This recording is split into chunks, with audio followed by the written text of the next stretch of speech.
Anywhere other than one that is not me. It's beef, we strut a nigga block, that's chopped cheese. No peace, the butterfly sting him, that's Ali. You reach, I teach you with the handle, that's Kyrie. Machines, you hook like a Roman, that's IV. You a sheep, I'm a goat, it's a difference, so watch me. You weak, all hooks, no punches, so block these. They mock me, I just show them how it goes. Try to stomach this thug life. They bring out the nose, bandana on the grip. All heads coming out the foe. Connected from Cali to New York, niggas, so let it go. Made for this. Nigga, I eat bars and drink flows, thinking you woke into your third eye peephole. Line for line, this shit too easy. It's like a free throw. Mastered the game too early. This bitch a cheat code. It ain't a game. These niggas lame. State bring a shame. If I'm with an officer, it's a number in his name. We ain't the same. You want the easy pass? Tell him change his lane. Shit, I've been through the fire. You can't stand the rain. Take an aim. Tell him running, he can try his best. Drive a car named after me, that's why I'm in the vet. Lamping these niggas once again, and I ain't break a sweat. Number one at everything I do, that's why I'm one west. The Lord is not the God of the dead, so when I die, coming back for my spot, so forever I'm top 3. Just tell him to watch this, Canada with the mop stick. You gonna need a defensive lineman to block this. On point when I bomb shit, 10 for 10 I do not miss. I'm barking with a full bulldog, it is not mixed. They can see that my mind's sick, I don't write, I find shit. I don't like it, then I switch. If I touch it, it's diamond. Tell a bitch that I'm God sent. It ain't because my kicks is built like 5'6", 5'7", it's my bitch. Dangerous, high risk. I lose it, get another one. You think I'm talking about a girl? I'm talking about another gun. You hear now? Hey, look, it is what it is now. We don't fuck with the house niggas. We burn the crib now. I'm ahead now. And I hope they can hear now. I don't care if you think it's it, nigga, I don't fear clown. Silences make it sound like raindrop. That's a quiet storm. Get the job done in the view and get fired on. If you niggas standing for nothing, what you dying for? If you put real with real, that's how I was born. Walk in this bitch ready for war. I'm in riot form. I want these niggas to see me flex. That's why I am armed. I shouldn't live in the crib, nigga. I should buy a farm to go through this shit so effortless. Best believe that I'm top 3. Only thing is, I'm not 2 and I'm not 3. Best believe that I'm top 3. Only thing is, I'm not 2 and I'm not 3. Best believe that I'm top 3. Only thing is, I'm not 2 and I'm not 3.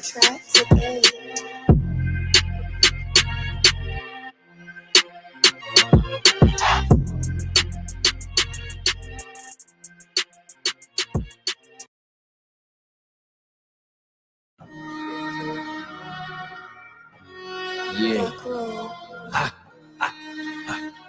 Okay.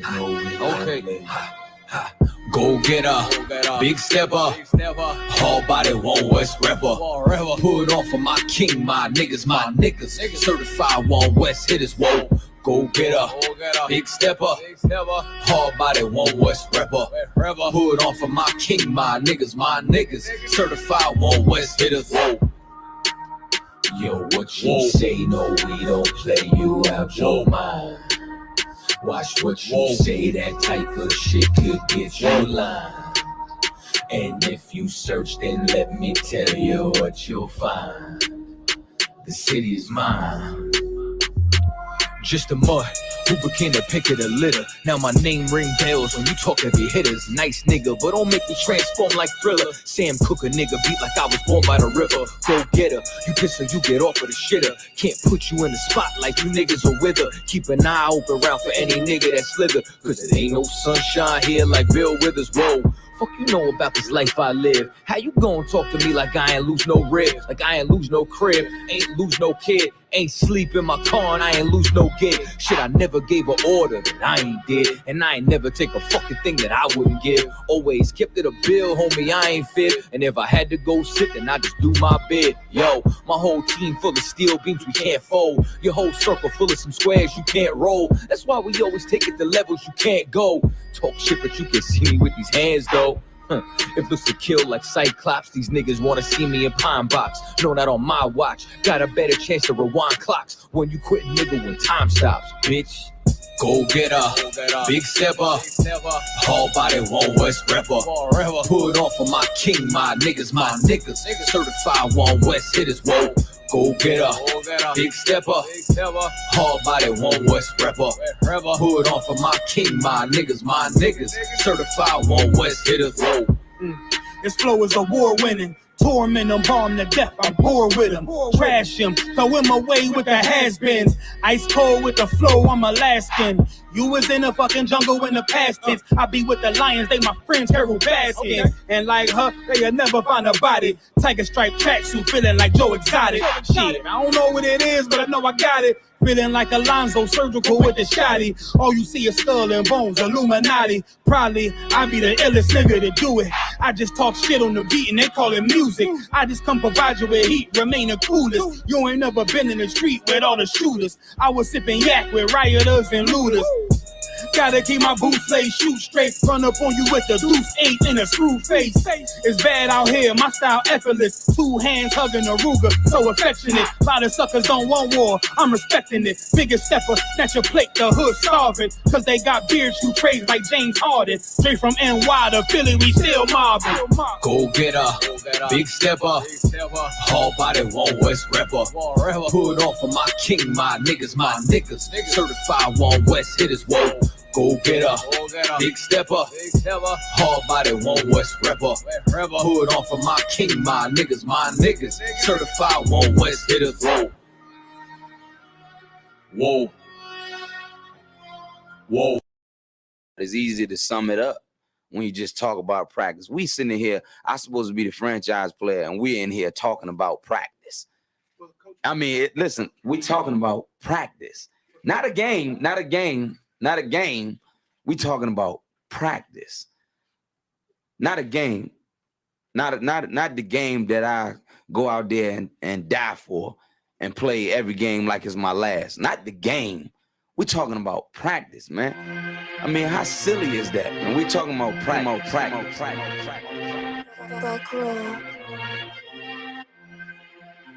Best believe that I'm top 3. The only thing is I'm not 2 and I'm not 3. Put me anywhere other than one that is not me. It's beef, we strut a nigga block, that's chopped cheese. No peace, the butterfly sting him, that's Ali. You reach, I teach him with the handle, that's Kyrie. Machines you hook like a Roman, that's IV. You a sheep, I'ma go, it's a difference, so watch me. You weak, all hooks, no punches, so block these. They mock me, I just show them how it goes. Try to stomach this thug life, they brain got the nose, bandana on the grip. All heads coming out the foe, connected from Cali to New York, niggas, so let it go. Made for this. Nigga, I eat bars and drink flows, thinking you woke into your third eye peephole. Line for line, this shit too easy, it's like a free throw. Mastered the game too early, this bitch a cheat code. It ain't a game, these niggas lame, they bring a shame. If I'm with an officer, it's a number in his name. We ain't the same, you want the easy pass, tell him change his lane. Shit, I've been through the fire, you can't stand the rain, take an aim. Tell him runner he can try his best. Drive a car named after me, that's why I'm in the vet. Lamping these niggas once again, and I ain't break a sweat. Number 1 at everything I do, that's why I'm one West. The Lord is not the God of the dead, so when I die, coming back for my spot, so forever I'm top 3. Just tell him to watch this, janitor with the mop stick. You gon' need a defensive lineman to block this. On point when I bomb shit, 10 for 10 I do not miss. I'm barking with a full bulldog, it is not mixed. They can see that my mind's sick, I don't write, I find shit. I don't like it, then I switch. If I touch it, it's diamond. Tell a bitch that I'm God sent. It ain't because my kicks is built like 5'6", 5'7", is my bitch. Dangerous, high risk, I lose it, get another one. You think I'm talking about a girl, I'm talking about another gun. You hear now? Hey, look, it is what it is now. We don't fuck with the house niggas, we burn the crib now. I'm ahead now, and I hope they can hear now. I don't care if you think it's it, nigga, I don't fear clown. Silence just make it sound like raindrop, that's a quiet storm. Get the job done in the view and get fired on. If you niggas standing for nothing, what you dying for? If you put real with real, that's how I was born. Walk in this bitch ready for war, I'm in riot form. I want these niggas to see me flex, that's why I am armed. I shouldn't live in the crib, nigga, I should buy a farm to go through this shit so effortless. Best believe that I'm top 3. Only thing is I'm not 2 and I'm not 3. Best believe that I'm top 3. Only thing is I'm not 2 and I'm not 3. Best believe that I'm top 3. Only thing is I'm not 2 and I'm not 3.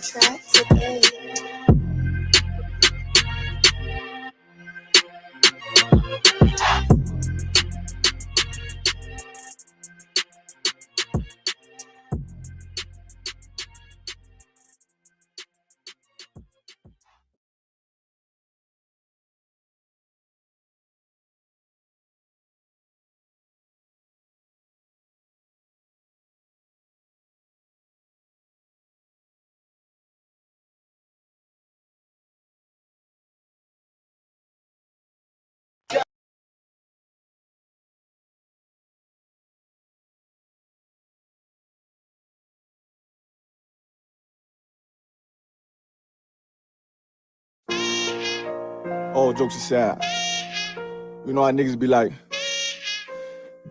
I'm this and that for life, I'm this and that for life.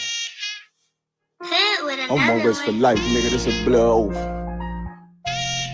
Hey, yo, Madara, here go a clash for you, my nigga. 140 for the rebel. The world turned its back on me. I'm a cripple. We got soldiers, he got soldiers, but I got different ones. Ain't no way out, I'll tell you once. Don't pray for nothing, send a curse. We can't forgive what's forbidden. Remain in them trenches.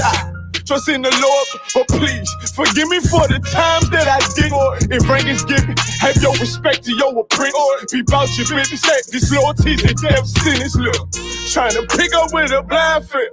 They said there'll be many mansions. I'm just grinding for my time share. Them devils ain't playing fair. They hunt you like bad pal, but ain't no getting out the game like Jumanji. Or if you take that oath, it's a Dundee. They try to deal death to a priest. You won't make it out in one piece. So you can stand. Just make sure you got the heart. Say your name 3 times and it's death do us part. No. So how you feel about this truth I done shown? This ain't the life you think, little nigga. I should want. Even your own people go disown. And the Lord said they hate you for my name. So you better keep it on. Ain't no more guessing. Ain't no more questions. Make sure my election till I'm tucked away like George Jetson. Murder for capital, now it's murder at the Capitol. The world in amazement, we like fuck 'em, raise it. I pity those watching life as it go by. Be giving mercy in this life, I don't know why. In pump smoke, never try to. The dead at home, my brother be the dead and soldado. In the photo, salute my nigga. They like, how you stay focused? I told them I'm motivated cause of you, my nigga. Brotherhoods and weapons, still got weapons on the scene. Now never do my niggas like Bishop did Raheem. Never mind in all beliefs, they under anesthesia. Shorty say she need me, said she wanna let that love go. Told I let that love grow. But if I bring you to my bed, that's a blood oath. So, how you feel about this truth I done shown? This ain't the life you think, little nigga. I should want. Even your own people gon' disown. And the Lord said they hate you for my name, so you better keep it on. Yeah.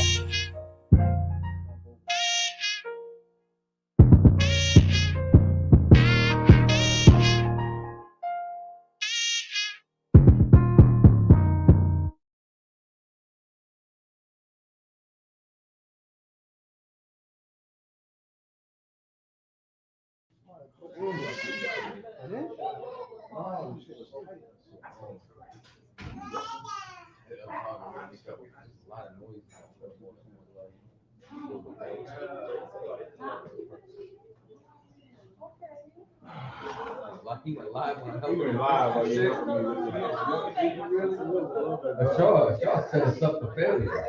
I know your brothers. Look, he didn't smile. No, he just like. Whack ass smile, man. Don't braid. That's my business. Whack smile, bro. I don't hear nothing, man. Turn my headphones up. Aloha, Panya. All right. Oh, fine. Yes. Have a seat. I don't hear nothing in my headphones. All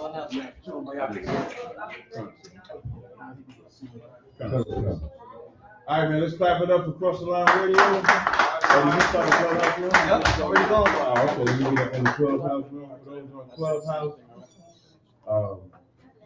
welcome to the show. If y'all want to raise your hand if y'all got a question or comment on the Clubhouse, you can raise your hand, we'll bring you up. Tonight's show, we will have Commander GEN.YAHANNA. Give him a hand. Put him in the building. So we'll be this weekend, man. We got a lot going on for the East Coast headquarters Cookout.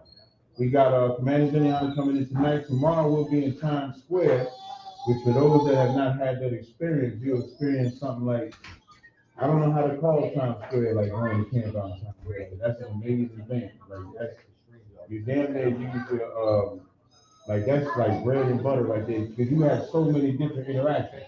You're gonna get interactions with Jake in the world, so-called white man. You're gonna get the Arabs. I'm in the General Haas had a tape, and he battling the Arab.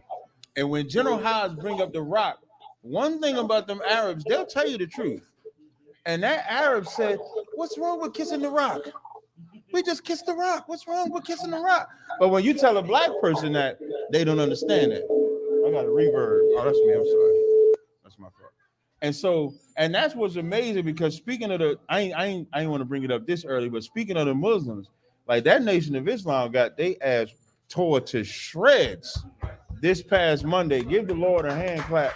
I know that's for that. And I want to big up my man, Officer Shapat out of Houston, Texas. That brother, listen, when they say go out there and be wise as a serpent, harmless as a dove, that was Shapat. Right. Shapat joined and went up in that 100 ENT room and sat in there. And he called me, I want to say maybe like a week, maybe 2 weeks ago. Right. And we strategized on it. Like we strategized, like he said, so how should I go in there? Should I do the truth? Should I come in there with the Bible? Should I do this? Should I do that? I said, brother, you should go in there and just do what you see all of us do. Right. And that's just fish. So a lot of people feel they got to shove like John 12:8 down your throat. And you ain't got to do that. You could go in that environment and talk the Bible without a book, chapter, verse, and then bring the Bible. Right. And last Saturday, the Nation of Islam said they was the last solution for black people. That's what they said. So I just see the room. So I go to hop in. And as I hop in, I got Shapat. He's in there. And as Shapat is in there, they say the Quran is the authority over the Bible. So now they just elevated it past the Nation of Islam because now the Nation of Islam, everybody knows, don't follow the Quran. Right. No matter what they say, their most prominent Nation of Islam members always teach from the Bible. That's correct. They teach from the Bible. They quote from the Bible. Right. They do every single thing from the Bible. So once he said the Quran is the authority, Shapat says, well, in the Bible says you can't eat pork. But the Quran says if you feel like you're about to die, if there ain't nothing else to eat.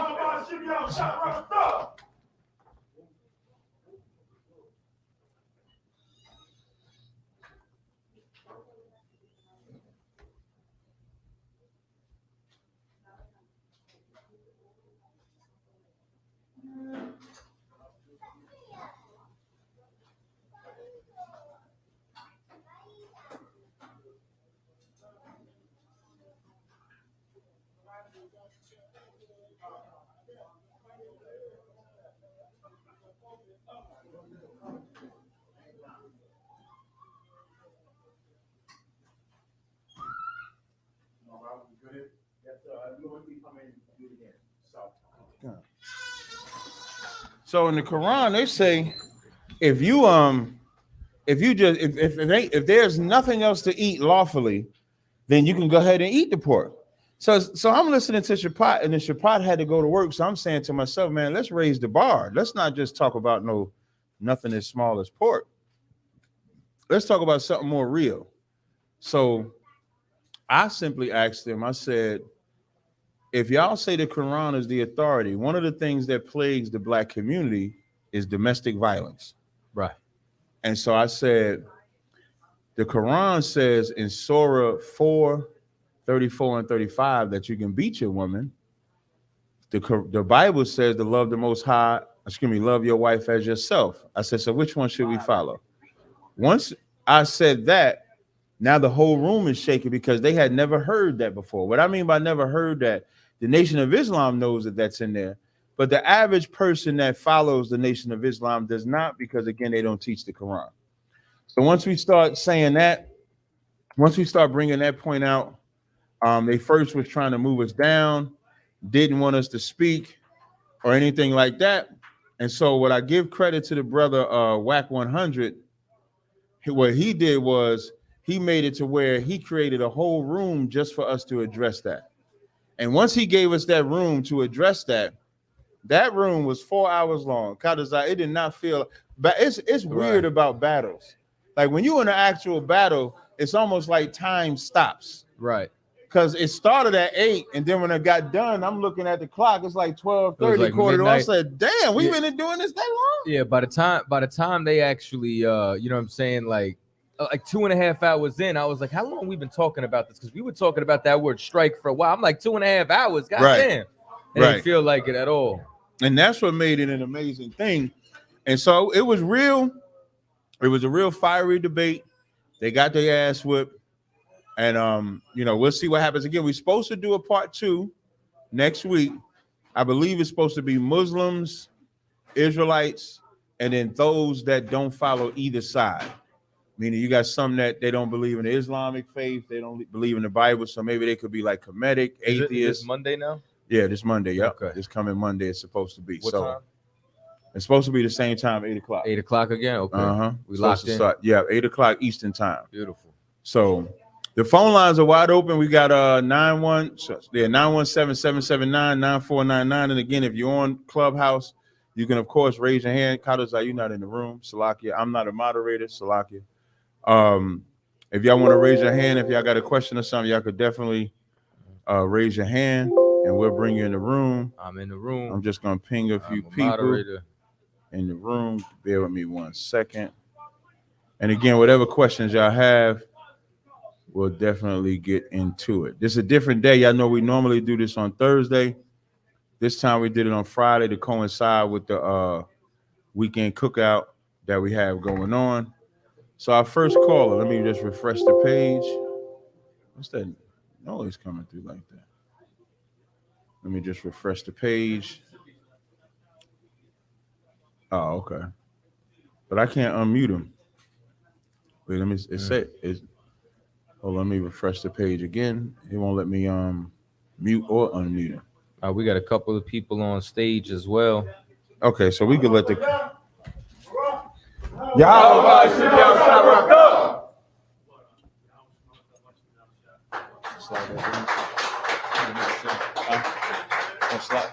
gotta slide that down. Oh, you want a regular chair? I think GEN.YAHANNA. Give me a regular chair.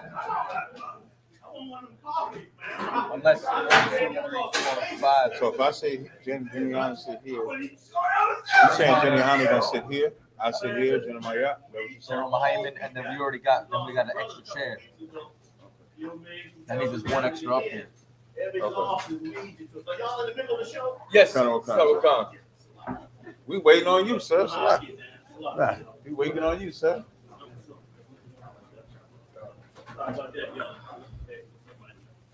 So you want me to sit there?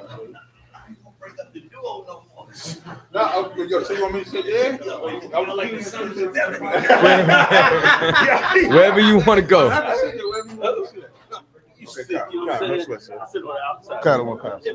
Yeah, that's okay, sir. Yes.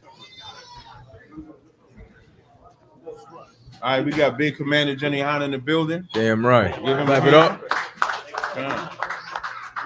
So we're gonna get it in tonight. We're gonna do the club. I'm gonna do the Clubhouse people first instead of the radio show. So, Jenna, was there anything you wanted to say before concept? All right, so we got Malak on the stage. You want to unmute your mic and give your name or a question or comment that you got? Hey, what's going on? My name is Brother Malak. Brother Malak, y'all brothers familiar with me mostly. I just wanted to come on here and give y'all flowers for how y'all held us down in that nice battle, that slaughter of the Muslim battle. You know what I mean? Y'all held us down nice, so I wanted to say that. I appreciate it, captains. Hey, no sweat. We appreciate it. Was that it? And yeah, I wanted to salute y'all too before I leave. Yahweh Hashem, y'all. We appreciate it. All right, no sweat. So we're gonna go to Maine. Maine, you're on the stage. You want to unmute? If you got a question or comment? Yes, sir. Yes, sir. I just have a quick question for you. What are you allowed to do on the Sabbath? I understand you're not supposed to work, and there's certain things that you can't do. But what can you do on the Sabbath? That's my question.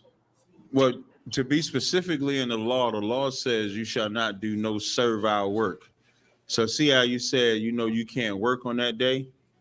So that's the one thing you can't do. So like, let's say if you were my boss on that day, I can't work for you, but I can do whatever I want for me because that's the day that the Lord dedicated for you. So it's your day. So let's say if you want to go play chess, you want to take your kids to the park, whatever it is that you want to do that's opposite of your normal servile work. That's what you could do on that day. I'm glad you're good enough for me. I thought you said stay in the house, can't do nothing. I didn't Yeah, that sounds like prison.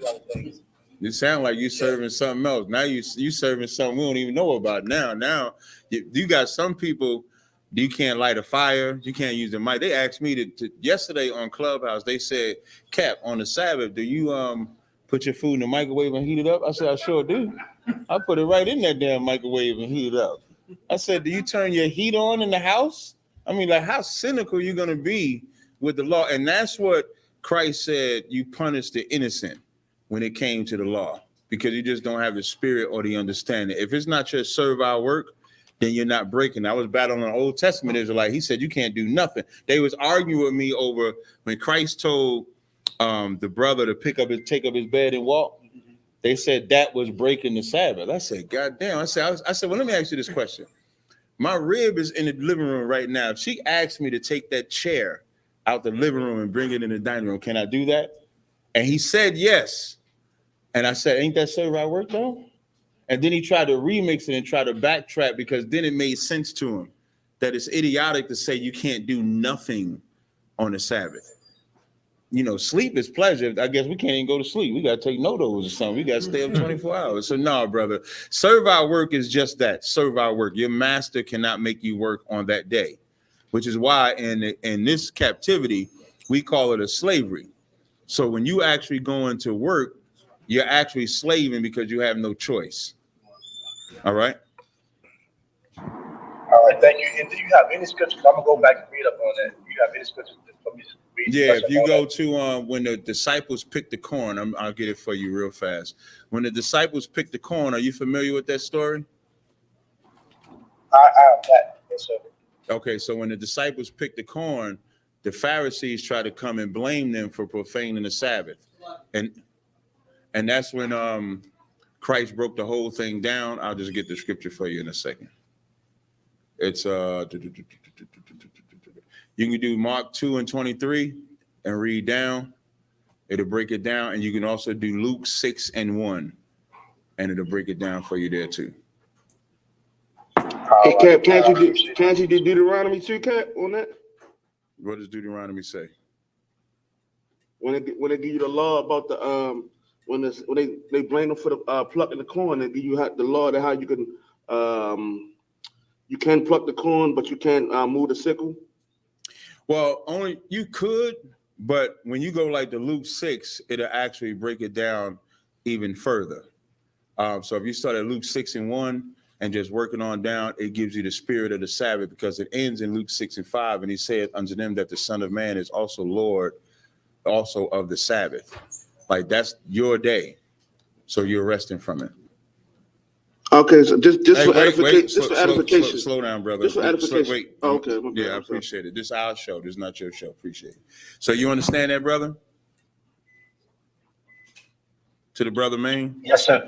Yes, sir. I appreciate it, man. All right, I'm going to go ahead and do my agree to it. I appreciate it. To the brothers about you on the line, you can unmute your mic. You got a question or comment? Khan says, Shalom, Yahweh, Shem Yahshai, Barak Thumb. I like to, I gave you the salute back up. Oh, Khan, sir. I like to big up Commanding General Yohanna, General General Mahayaman,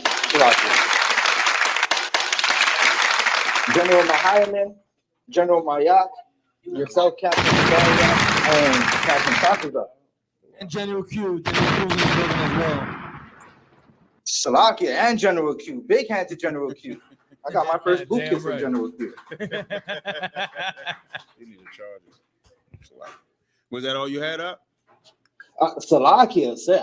They came in today. I got some oils and the body butter. Good. Not body butter, but the hair butter. Yeah. Good. Nice. I don't think I could go outside. No, go outside. It'll help you. Yeah, I know. I think I'm going to get ran down. I think about 10 of them about to chase me. That's the goal. To get run down. That's the goal. Abaja, can you give me some fries? Go sir. You understand? Yeah. Salakia, so that's all I had, though. The Glenn Levitt thing. Come on. Do what? I appreciate it. No. I the bar. All right, so now, Judah, you got a question or comment, brother? To the brother. I would just ask for edification. This Tony, I just changed my PTR, and you know what I mean. But I was asking for edification when we were just talking about Deuteronomy about the plucking of the corn. Mm-hmm. So that would be can you precept that as far as with the loot and everything like that? Do you have the scripture you're referring to, or you want me to find it for you? No, No, you remember you was telling the brother about the corn, about the Sabbath and the story with the plucking the corn with Christ, and I was saying that the law they gave in Deuteronomy about the plucking of the corn that you can't move the sickle. I said, can you use that with the Luke scripture also? The reason why you can't really use that because they was coming to them because they felt like them just picking the corn was unlawful. And that's why in Luke, the 6th chapter, the examples Christ gave would be things that you wouldn't normally do on the Sabbath. You understand? When he talk about David ate the showbread, that wasn't lawful.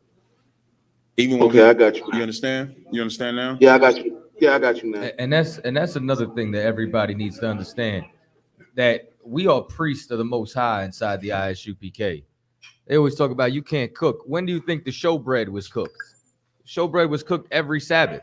You know what I'm saying? What do you think the priest did on the Sabbath? They worked. That's why it said the priests profane the Sabbath and are blameless. You understand? But as far as what you're talking about with the sickle, one of the number one jobs back then was farming. It was agriculture. It was industry. If you farmed 6 days, you had to stop farming on 7. So you couldn't move the sickle. But if you're doing the work of the Lord, you better go feed yourself. You got a heavy day ahead of you. All right, we're going to take a call from... I don't have the cover. All right, before we go back to Clubhouse, come slide, sir. Did you want to say anything yet? Come on, sir. We're gonna take a caller on the line. Lord, be with us with this call. 662-235. You're on Cross the Line. 662-359. You're on Cross the Line Radio. What's your name? Where you calling from? This gonna be cool. Mississippi. Okay. Y'all know the call. Yeah, we call every week. We try to deal with them. All right, brother. You got a question or comment today? First of all, I'd like to say happy Sabbath day. Okay. What else you got? First of all, I'd like to say happy Sabbath day. And I want you to speak on what you just said about the Sabbath, what you do on the Sabbath. According to Exodus 16:29, you don't supposed to leave your own place on the Sabbath. So you don't go out. And when you talk about corn in that verse that you talk about, that dude, it's not talking about no corn that you eat, bro. Pull out your blue letter Bible. Damn. Christ in the house. Wait. Gen.YAHANNA, I said salute him. Oh, now you nice to Gen.YAHANNA today because he in the room. Any other day, he don't talk like that about Gen.YAHANNA. This is the first time he's been on the panel, and he been in this a long time. He get an opportunity to meet the Christ.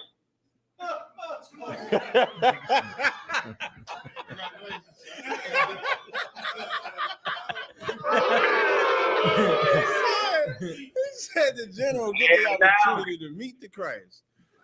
Laugh now, cry later. Back to the question. Right. So in Exodus 16, Zaryak, I want to commend you for working so hard with so many people with mental illness and doing such an amazing job.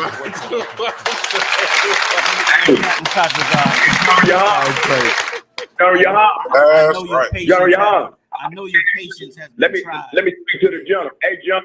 This ain't the Zaryak can contact him, buddy. Yeah, this is not them guys right there. That's about as far as we get every week. Without fail, they call. Every week they call. And we try, like you said, to see if they could be civil and ask questions and entertain, but then they go left field. It's like that every single week. That's what happens when you stop taking your meds. Yeah, definitely. Good Lord. Hey, Flack, you want to say something?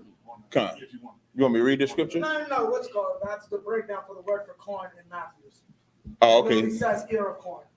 It does. So when anybody, just for y'all's sake, the people that are listening, that word, I don't know, stachys is how it's pronounced, and it's G2476, which means head of grain or ear of corn.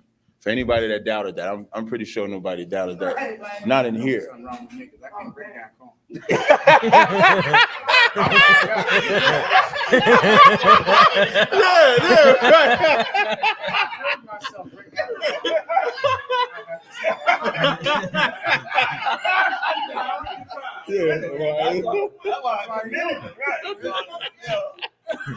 They ain't break down corn. That's why the general commended you so much. Most High Christ. Most High Christ. Bring that more. Yeah. And Abaji, every time we hear Abaji gonna get you the word. He gonna show you the word. He gonna show you the word. No, this is what it means, so don't listen to me. It means this right here. We gonna take y'all like a symphony of women. What is the meaning of man? Is man and woman the same? Good Lord, man. Next caller is 646-725. You're on Cross the Line Radio. What's your name? Where you calling from? Hey, this is Matt. I'm calling from Brooklyn. What's going on, Matt? You got a question or a comment, brother? Yeah. Much respect to y'all first and foremost. I've been listening for a bit. I've actually been meaning to call in since the winter. I haven't really had a chance, but I don't know if y'all recall, there was a show, and the sister called in, and she was coming kind of wild at the gate, kind of sideways, and people in the chat were telling y'all to hang up on her, but you guys exercised a lot of patience. It ended up being a really productive conversation and talking about traumas and things of that nature. That's the sister that I think she was struggling with multiple finding wives. A man, yeah, finding a man, multiple wives. I remember what you talking about. She was from somewhere somewhere weird, like Idaho or something like that. Yeah, she was drinking the same thing as them. Iowa, I think it was. Iowa, yeah. It's the only sister in Iowa. I ain't never met nobody else. Con. But the reason that like resonated with me is just a few days before that. And just excuse me, and I'm just kidding to all my brothers and sisters in Iowa. It was a joke. Salakia. We love y'all too. Go ahead, brother. You can continue. Oh yeah.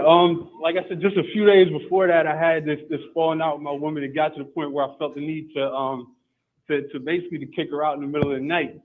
But before that, like she was starting to, a lot of the frustrations that we were having, she was starting to open up and share a little bit about the things that she went through in childhood that resulted in the ways that she would that she would speak and the ways that she would handle conflict. Mm-hmm.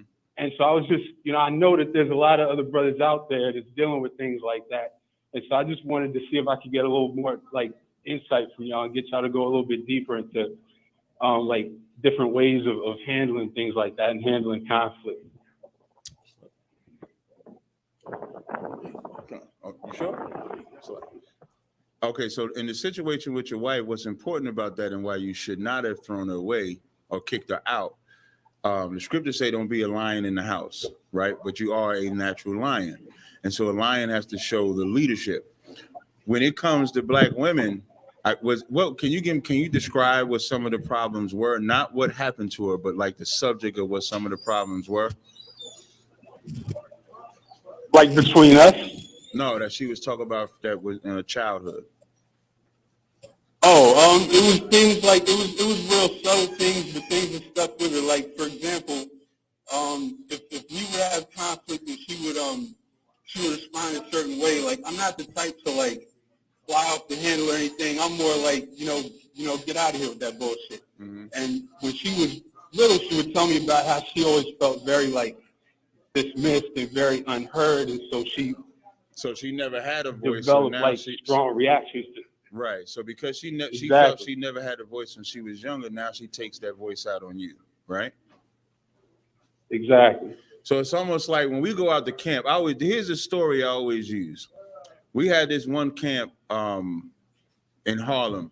Captain Ty Ward was running the camp, and the title of the video is called Africans Gone Wild. That's what signed the title of the video. And in that video, there was a young brother that was standing in front of Captain Ty Ward, and he kept telling Captain Ty Ward, I'll shoot you. And Captain Ty Ward is dealing with him like, that's the problem in the black community. Then the brother says, I'll shoot everybody on this sign from the tribe of Judah all the way down to the tribe of Issachar. And all Captain Ty Ward kept doing was prophesying or teaching to him, saying, Christ said, greater love than no man have to lay down his life. So if I have to die for my brothers, then I'll die for my brothers. And as he's blazing and talking to him, Captain Ty Ward talks to the brother on the side of the table, and the brother ends up crying. because really he was hurt because he never had nobody show him anything except violence. So when your wife came and she's doing all that arguing to her and you want to throw her out, if you don't understand she's the weaker vessel, like 1 Peter 3:7 says, likewise, ye husbands, dwell with them according to knowledge, giving honor unto the wife as the weaker vessel. She believes that because she never had a voice, that's why she has to speak up now, when maybe her voice just didn't need to be heard when she was younger or now. And then who determines when her voice should be heard? You do. But it comes from listening to the things that she say so that you can give her the proper answer. So now my question to you is, after you found those things out, did you kick her out the house? So, yeah. Damn, because this was a year, because this was a year into it. Mm-hmm. And she had just started to share these things like a few weeks before that. So I hadn't really fully sank in, but in the moment, it was just a. So what made you actually go through with kicking her out of the house? Well, it was really quick because she's very prideful. So she was never gonna, the moment I said, yo, leave, she packed her stuff and never looked back. So it's not like it was a real drawn out thing. It was like she pushed it until she said something that crossed a line for me and I said, yo, leave, and that was it. Brother, let me just know, was there ever a time in your life where you were kicked out? Like maybe in your youth or in a different relationship? Yeah. Who was it that kicked you out?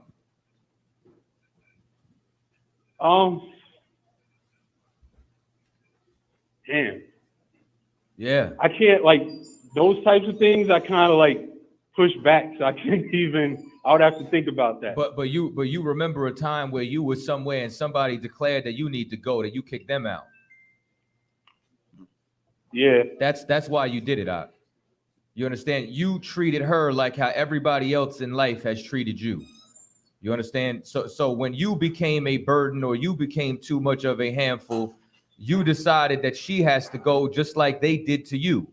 You understand? And it's like you have to be able to rise to that occasion and be able to deal with your woman. And here's something else. If she's telling you that she's consistently been neglected, she's looking for a reason to stay. You didn't give her that. You know what I'm saying? Like she's looking for a place to actually be where she can be accepted. And you rejected her as well.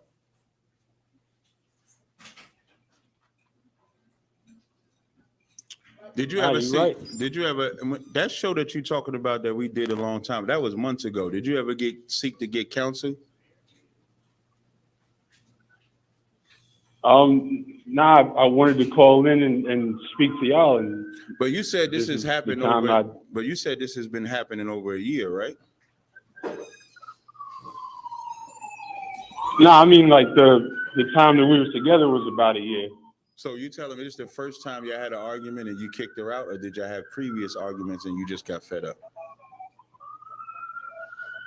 No, we had conflict all the time, but it never got anywhere near that point. So this is the other thing I'll tell you, and this when I get the plug. I.S.U.P.K has a counseling department. We have a marriage counseling department and we have an individual counseling department. And a lot of things, Gen.YAHANNA says this all the time. He make me say it every time I talk. There's not enough counsels in the nation of Israel. It's just not. What happens is we get offended, and because we're used to not having an avenue or we're used to not talking, we just so-called let it go. But you never actually let it go. It stays with you. That's why when Kadazai asked you, when did you get kicked out? You don't even have a memory of it. But the minute that you could do it to somebody else, that's what you did. And so you know who becomes the counselor? You become your own counselor. And that's the worst thing that you can do. In Ecclesiasticus 30:21, it says, give not over thy mind to heaviness and afflict not thyself in thine own counsel. We always, listen, you notice every counsel you give to yourself always helps you. You need to get counsel that convicts you. You need to get counsel that can show you your correction. And that's what I would suggest you would do. Did you ever, brother, you got a lot of background noise of that police sound. Yeah, I know he's in New York. Can you mute your mic for a second? I can mute him, right? Oh, sorry, 1 second. Yeah, at least till that noise goes away. Okay, that noise is gone. So have you resolved anything with that woman since you put her out? Yeah, we started talking again in about March, and yeah, we've been working on things. It's been ups and downs. We've been. Hey, bro. So when you That was say 6 months ago. So when you put her out, this is 6 months ago that you put her out? No, this was about November. So you put her out in November. Y'all started talking back in March. So what's the state y'all in right now? I mean, we're back together, trying to communicate better and trying to. Okay, but you kind of lost me because trying to communicate better. Okay, you kind of lost me because I don't know about, maybe I'm the only one. I thought the way you presented it was like you just kicked her out like maybe 2 weeks ago, last week. Am I the only one? No, I was saying it was right before. It was right before that that show that I heard. It's no sweat. What's your name again, brother? Matt. I'm sorry. Say that again. Max. It's no problem, Mark. What you should do is just contact the UPK branch in your area, and they'll ask you some very specific questions about your situation. And then with that specific information, they'll tell you whether or not what you did was right or whether or not it was wrong and what you should do in the future. But you're going to have to really give some very specific information to get the best counsel possible. You understand, right? Gotcha. Okay, no sweat. All right, you say you're in New York area, right? I can give you a number you can call for New York City, and they could work on getting you some counsel, all right? All right, I appreciate it. Let me know when you're ready. I'm ready. It's 646-481 6315. You give that number a call instead of the you want to 481. Say 4. Gotcha. All right, and then also you pay your tithes, brother. I need to start doing that. Yeah. That's against. A lot of people. It's wrong to be a homosexual. It's wrong to eat pork. It's also wrong not to pay tithes. Remember that. Everybody want to keep the law so they pay their tithes. I don't really know. That law then the cat be telling that corn is real corn. Then the corn will become real corn real quick. All right, brother. I appreciate the call. All right. All right. Thank you. No sweat. Shalom. Ashar? If I could just give a round of applause for Command GEN.YAHANNA. He's here in the building. This cookout, like every other cookout, is very special, but this one is even more special because under Captain Tazariak, we've been a part of a group that works with the mayor and other people under the mayor to help decrease gun violence, right? And I think this is gonna be the first time you're back in Times Square in I don't know how many years. And the whole point of this cookout weekend is to heal the Black and Hispanic community. And Mayor Eric Adams, a brother, he's been going back and forth trying to find solutions to end the gun violence in Black and Hispanic neighborhoods, which is trickling down into other communities. So I wanted to know, sir, what's something that Eric Adams should take into consideration or to completely do away with in order for that solution to actually be implemented here in New York City? Okay. Do you want the mic or It's up to y'all. No, whichever makes you. Okay. The short answer is allow the I.S.U.P.K to run New York City. That's the short answer. All right. But gun violence all across this country is easy to be resolved. It's just that, like anything, if you're going to resolve the problems of Blacks and Latinos, you're going to have to stop the people that's preying on them every single solitary day. So what the mayor has to do, if he wanted to really stop this, is real simple. Stop allowing Blacks and Latinos and Native Indians to be robbed by white people in this city, to be robbed by so-called Jews. They took over all of Brooklyn. When I was in New York City, all of Brooklyn, Crown Heights, all those areas were run by black people. Black people had all black. Judah and Benjamin ran that whole area. They had all the real estate, the businesses, the shops. They was a thriving community. This so-called Jew came in and used dirty tactics to take over their buildings, paid off inspectors to get their buildings fine, and then robbed them all of their own economics and stole everything from them. And as a result, brothers turned to the only thing that they thought they could turn to, which is selling drugs and killing one another. You can end gun violence tomorrow. All you got to do is shut down the drugs. But you can't shut down the drugs if you don't give the people that you cutting off from the drugs a way to live.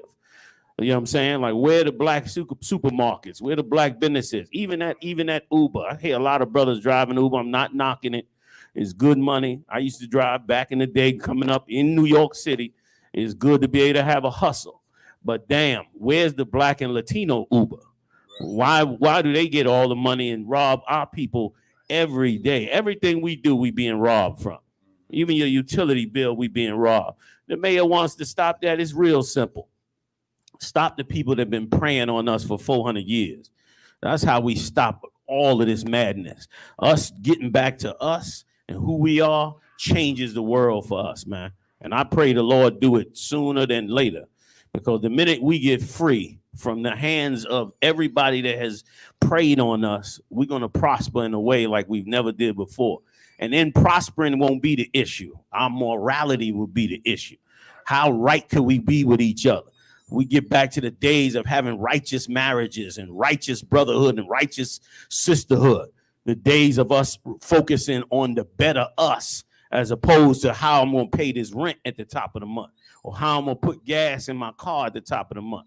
It's real simple. Start 10 or 20 programs that allow black men to be empowered and black women to be empowered, and cut off the heathens. That's always, when you look at the Bible, last point real quick, you look at the scriptures, look at every time we had to get out of a horrible situation.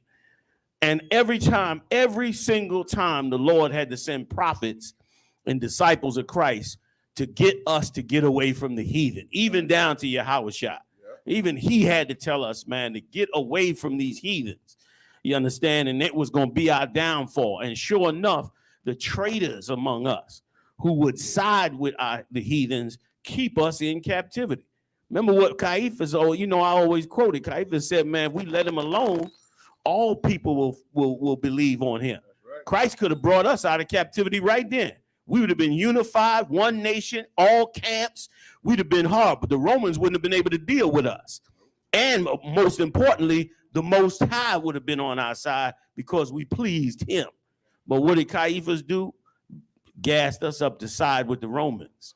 And that's been our life, man, since the days of Adam. So the mayor can't do it publicly, but certainly he has the wherewithal to be able to open up avenues for blacks and Latinos to empower themselves, man, and not allow these people to prey on us and gobble us up. One last quick one, if I could. I know I run on, but even the New York City subway system, that New York City subway system, do you know that they invest all that money in Belgium? Like, what the hell is the money we paying on trains every day going to Belgium for? Right. I'll tell you why. So they can make them countries rich off of the dollars that come from us. Economics is what drives crime, man. Economics is what drives violence. Economics is what drives drug dealing. And I'm not saying economics is how we deliver ourselves. There's tons of people that are economics experts that always got an economic plan. But the problem is you can't have an economic plan unless you're going to fight against the people that's destroying you in the first place. Right. I could build 1,000 businesses, but if I ain't going to stop the man that's tearing them down, when I turn back and look at them 1,000 businesses, they're going to be wiped out. And that's what has happened to us, which is why, once again, Christ has been the best strategist in the world. He taught us to rise in brotherhood first. He taught us to love our brother, you know what I mean, above ourselves. He taught us to think that way. And in the UPK, more and more every day, the heathens don't get to eat us up. Every day we get more and more empowered to help ourselves, to strengthen ourselves, to push out them heathens. And I looked at y'all, if I could real quick, Cap, I know I'm running, but a little quick one. When I came up, man, I got out the car today and I got out in front of this school. I saw something, man, that I was amazed at that's not really going on in New York City. I saw black men, strong, confident, dressed well, clean, intelligent, and all their masculinity in their soul. And not criminals, not drug dealers. Like your money didn't come from drug dealing and killing and murdering, but you looking absolutely amazing. And that comes from just simply being free from the chains of these heathens, man. You understand? You can't turn around and serve the gods of the other nations and expect yourself to be something, great. I gotta leave. I've been 400 years in slavery. So now I gotta leave that slavery. I gotta put on an Arab garment. I gotta read an Arab book. Right. I gotta follow an Arab prophet. I gotta pray to an Arab country. I gotta go make Hajj once a year in that Arab country. If I go and do all that, who am I helping? I'm helping the Arabs. What about me? If I come out of slavery and I go put on a white man's suit and I start to talk like a white man, dress like a white man, act like a white man, believe in a white man Jesus, and follow all his gods, then what am I doing for me? Where's me and my people at? That's why, man, Christ was so great to us, because he didn't sell us out to no other God. Matter of fact, he endorsed what God said, let there be no other powers before me. He empowered us to be down with him and him alone. Give me the nigga God, that's what I want.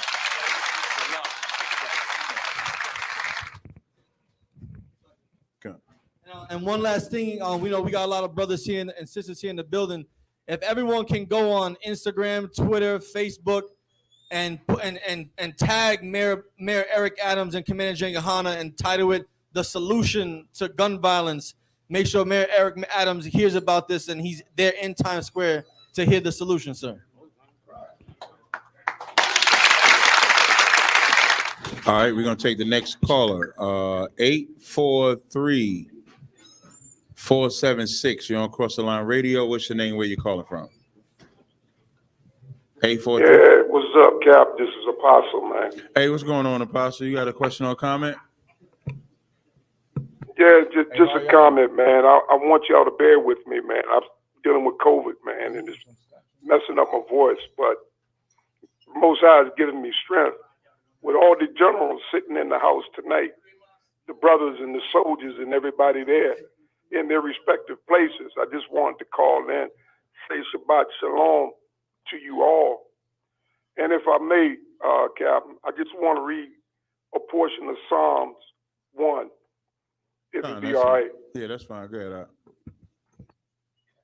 Blessed is the man that walketh not in the counsel of the ungodly, nor standeth in the way of sinners, nor sitteth in the seat of the scornful.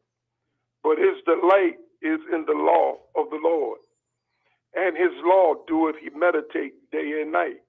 He shall be like a tree planted by the rivers of waters, that bringeth forth his fruit in his season, and his leaves also shall not wither.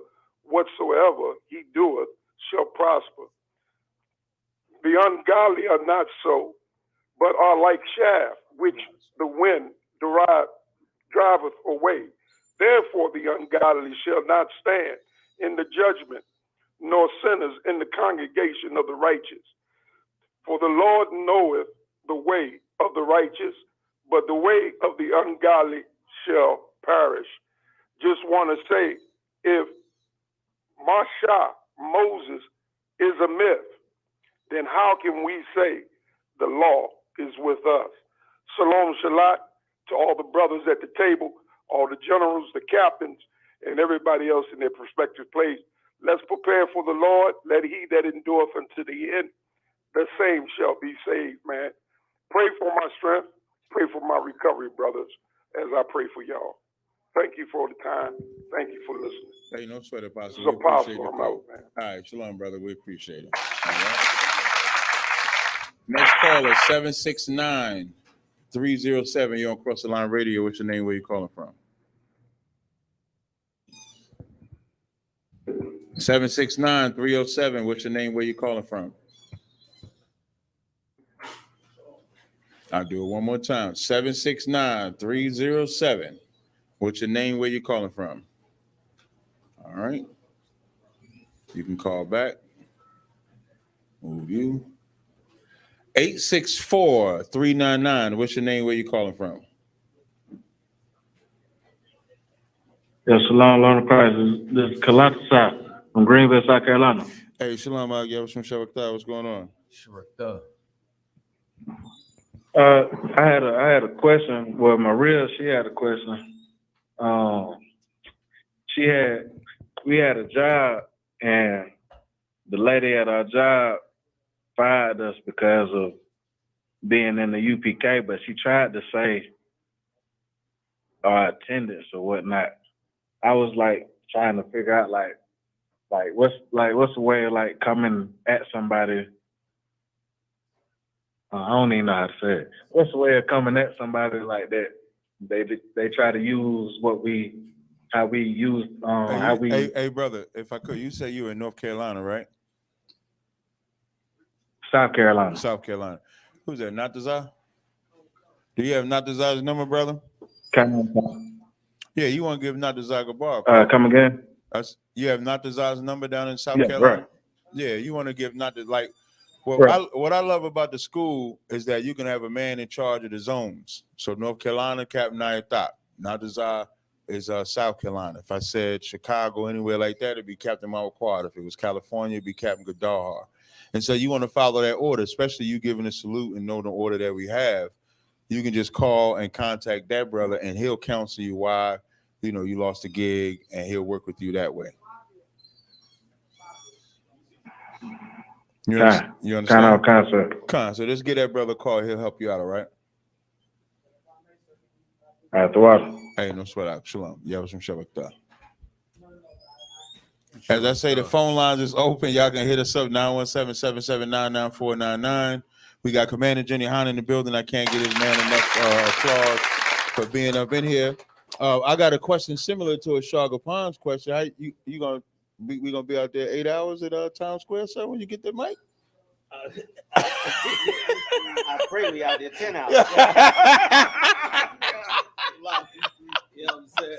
Like, I just saw that video where you when you debated that Australian woman. I don't know if you remember that. That was Kataza's first reading for the Commander Gen.YAHANNA, right? No. The Australian woman? That was one of them, though. That was one of them. One of the first ones. Yeah, that was like one of the first ones. He was like a young man. He was like $120. Like, Super Kataza, yeah. He was a nice guy back yeah, then. God, right? he mean as hell now. God. So a question I have, so because we rarely get you in here, so I try to have like different questions you can give us the experience, especially of like a place like Times Square, because everybody always see that. I know when we look at the old videos with like Ariana and them dealing with the so-called white man there, even like the classic battles that we've had there. And so like when you think about speaking at a Times Square, especially being in Harlem where it started at, like what does it mean anything more to you than it would be like in Philly, or is it just like we just treat it like any other city, or is it like different, so to speak? I'm gonna tell you, that's an excellent question, and I'm gonna tell you more than the Times Square itself. You know what really? I'm just talking personally now. What really moves me about coming back and teaching in Times Square is coming back and teaching in Times Square after we've had time to see what the Lord have done with us. And we mentioned Captain Katazar, you understand, as a perfect example. When I went back, I looked at that tape. And I went back and looked at that tape. I think I mentioned it in the class, right? And Katazar was so young back then. And look at the work Katazar have done now. Give it up, y'all. Look at the work this cat have done. And, you know what I mean? This is how I think, if I could, Cap, since you asked. The only thing I could think about is this young Ephraimite brother that they put up on the podium was just a trooper, you know what I'm saying, learning the scriptures. And this cat turned out to be a powerhouse for the Most High. Right. Like that is worth, if you stacked up gold on this table and told me, trade it for that, I tell you, damn, I ain't doing it. Right. Because that's way more important Right. than anything. That's the proof that Christ is with us. Damn right. When we was on that podium, we didn't even have a school in Philly. Right. No, New York. In New York, did we? No, we didn't. We didn't. I don't think we had. We even were still searching. Right. Right. And we was at one place. Listen, we was at one place. Not a sidebar, sir. We was at one place. We had to take our shoes off. And I remember giving a report to General Hyman and said, "No, we're not taking the shoes off. We ain't going nowhere." And you know, because General Hyman don't play that. I called General Hyman. I said, "You know, they gonna let us hold classes." It was, remember Sunday classes? It was a dojo. So they had this rule of you can't have your shoes on. So General Hyman was like, "You gotta take the shoes off." And General Hyman got the spot at the MLK Rec Center on 115th Street because he said, "No, we're not teaching that." And we went to the rec center, but we didn't have no school at the time. You're right, we just building it at that time. And so, if I could to add on what you're saying, that should be the most important thing to us. You know what I'm saying? I sit up here in a class like this on Monday, and I look at y'all faces, and the fact that I know y'all, I see Dawada, I see General Q, I see so many of all of y'all. Hazahab in the back, your Howard, you know what I mean, Levi, the killer out there, you understand, Cod, all of y'all, Midwest right here, killing it. The fact that I see y'all, the fact that you sitting in these chairs, to me is proof that the Most High is working in here. And here's the thing, you know, like anything, if you make a cupcake and it's the best cupcake in the world, if you duplicate that cupcake, what's going to eventually happen? You're going to move 1 million cupcakes. Well, the same with the truth. We got something that nobody could duplicate. We got something that nobody could come up against. So all we got to do is duplicate this. You understand? Like that scripture never lied when Caiaphas said, if we leave him alone, all men will believe on him. Here's how we should be looking at it now. Christ ain't sitting here in front of us, but he gave us clear instructions. If we push Christ, what's going to happen? All men going to believe what we're saying. That's right. Because we doing it exactly the way our king told us to do it. And for me, I don't know about everybody else. People motivated by all kinds of things, but that thing there, it motivates me like I can't even explain. Y'all be probably think I'm faking it when I come in here and I be hugging y'all. I ain't seen y'all in months. I'm tearing your t-shirts off of you halfway.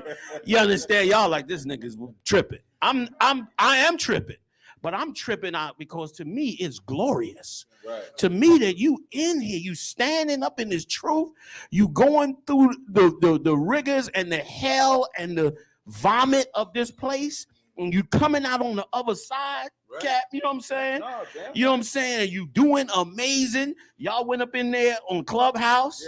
Yeah, I called y'all the sons of Zebedee this week. You know what I'm saying? Like y'all went up in there, y'all coming back on it. Like that is all we got to do. If we could endure this, like Christ said, endure to the end, the same shall be saved. Right. All we got to do is endure. And brother, we going to get the kingdom of heaven. Like, do you understand what I'm talking about here? We're going to get the kingdom of heaven and 100-fold on this side. Damn right. So Times Square in itself is a beautiful thing. Right. But more importantly, what has happened between the last time we was in Times Square and this time we in Times Square. Make no mistake, I'm going to act like an animal when we get out there. You understand? But it ain't as important, you understand, as what we've accomplished. And every brother, last point, and I get off it, every one of you in here, every one of you, you should count your record in this work. Count it. Only for yourself. Don't count it to make you vain, but count it to say the Lord worked through you, and now look what has happened. Look what we did. Like I talk about my yak all the time on the ice. Me and Muhammad, oh my God, sitting down there on Spruce Street with Tazaliah, aggravated as hell with me because I'm eating chips all damn night. You understand? Like I think about back then and I think about now. Right. And I see what he did. If you look at your record and be confident in it, you did this shit.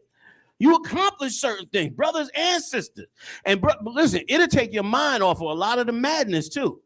A lot of the madness is Satan trying to tell you you not doing it. You doing it. You doing it.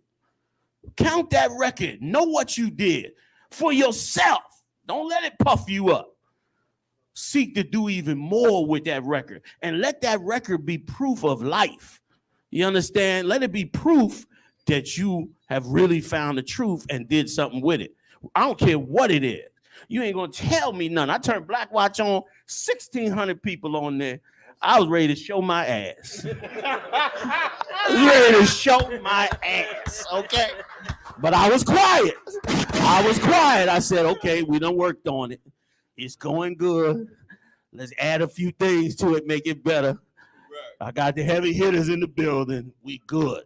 Right. Because I know we gonna do this. Because can't nobody else do. Who else gonna do it? Who the hell else is gonna do it if we don't do it? Muslims? Christians? Right. East Indians? Right. Moonies? Who gonna do it?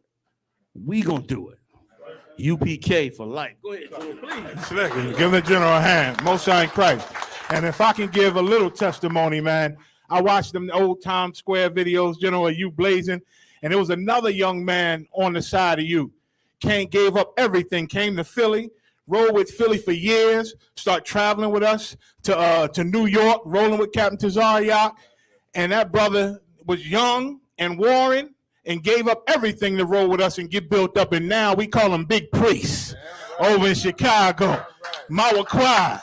He gave up everything, came to Philly, rolled down and stood next to you with Katazar, with a young Tazariak, and blazed up them Times Square streets, man. And like you said, the scriptures say, if they leave us alone, all people gonna believe in us, man. I was going to Bloomsburg, Pennsylvania about a week ago. I'm almost there. I stopped to get the kids some food, get some drinks. And brothers was in there, and my ribs family was in there. They happened to see them, and they hugged them and all that. And she came out and said, you got a fan in there. I said, what you talking about? The brother that was with my family, he said, I know him. He be with Commander GEN.YAHANNA on the Black Watch. And this is all the way in Bloomsburg. I said, Most High in Christ, man. So if they just leave us, and listen, once upon a time, they didn't leave us alone. They stepped to Tazariak, stepped to Tower, got shut down, stepped to the generals, tried to invade our camp spots, fight my hide, you know what I'm saying? 8th and 8, poured knives out on him, tried to cut his privy member, you know what I'm saying? But guess what? The Lord shut them all down. They ain't around no more. You know what I'm saying? And if they trying to hang on still, they ain't nowhere near what they used to be. They like blowing in the damn wind. You understand? They left us alone. They leave us alone now, and this thing is growing. Growing, man. People seeing you all over the place. I can't go nowhere without somebody recognizing us. That's why I keep my shield on. It's like my identity. Right, you understand? Right. And they see it and say, well, yeah, I met so everywhere I go. Any Walmart, any store, you an Israelite? Yeah. I was in Universal Studios recently. You know what I'm saying? Sister said, hey, you an Israelite? I said, yeah. I said, oh, man, I'll be into it. I'll be listening to them. Which one you find? Some UPK, sis? And then a man was like, oh, we know y'all. We from Philly, too. Oh, what you come on through, man. We busting it up, invited them and everything. Like, everybody seeing your works, brothers. If they leave us alone, all men going to believe on us, man. And Thawai, the Commander GEN.YAHANNA, man, for holding this thing down. Thawai. Only through our king. It's like, if I may, sir. And then just on both the topics of like the growth that we've experienced here, as well as, you know what I'm saying, Times Square. I was in Texas last October. Ended up spending a month out there. You know what I'm saying? Like communing with Captain Yatazak. You know what I'm saying? And then while we were out there, Officer Dawuda, a lot of y'all might not know, maybe y'all do. Me and him used to roll together in the world. So he was at my first Passover with me. You know what I'm saying? With dreads and all that. You know what I'm saying? He gonna hate me for this one later. You know what I mean? Who let him in? and now he's an officer of 5,000 over San Antonio in Texas. And while we were down there, we were taking ground, and then this was like a major campsite. There's a lot of action down. We're right at the Alamo. You know what I'm saying? So right then and there, I'm talking to Captain Yatazak, and he look at me and he like, this is like a mini Times Square. You know what I'm saying? And I was thinking in my head, I'm like, nothing's Times Square. You know what I mean? But then I didn't want to say it out loud, Salaki, because you know what I'm saying? I didn't want to kill nobody's zeal, you know what I'm saying? But I'm like, yeah, you're right, but there's a lot of foot traffic here, right? And so we start talking about it, and then he's like, man, why y'all ain't in Times Square? So I was like, why we ain't in Times Square? You know what I mean? So I went back and begged Captain Nazaryak to go. But if I didn't have that conversation with Captain Yatazak, you know what I'm saying, and wasn't at camp with Officer Dawada for him to conquer that city, which just goes to show you the amount of growth that we had. I don't even know if it would have came full circle. So I say Barakatha Yahweh Yahweh for that. You know what I mean? There's another one. Another thing too. I don't know if y'all have seen that tape when Ty War had to come up against GMS. Way back in the day. Tazaryak was a young man back then. Tazaryak was just looking at Ty War like, what do you want me to do? Do I fall on these niggas or what you Whatever Ty War said, I just did. Ty War said film, I film. When the cat want to fight with the camera, I put the camera. Whatever he said, I just did it. Like at Ty War blazing on, I see Cat standing like, just say the word. Yeah, I'm gonna follow them. And listen, through the grace and the mercy of the Most High and all them experience, look at you today. Look at the work you're doing today. Look at the work the Lord is getting out of it. Look at the kingdom Christ building. You know what I'm saying? And for that, we can't trade that for nothing. We got to fight for that at all costs. And as long as we do that, we're gonna actually see a nation, which is really happening before our eyes, and it's going to be glorious in the sight of our King. Can I just say one thing though about the caller that called earlier? You know what I'm saying? Shalom to him as well. Okay, as he was bringing up about Moses, but understand this: Moses. If you believe in Moses, Moses prophesied about Yahushua in that 18th chapter. Right. Okay, them Arabs and everybody else tried to derail that. But Moses told you after he parted that Red Sea that Yahushua is coming and he's going to give us this blueprint. And this blueprint, we got this thing now. All we got to do is run with it, man, and we're going to change the world before our eyes, man. That was it. I just want to add that to it.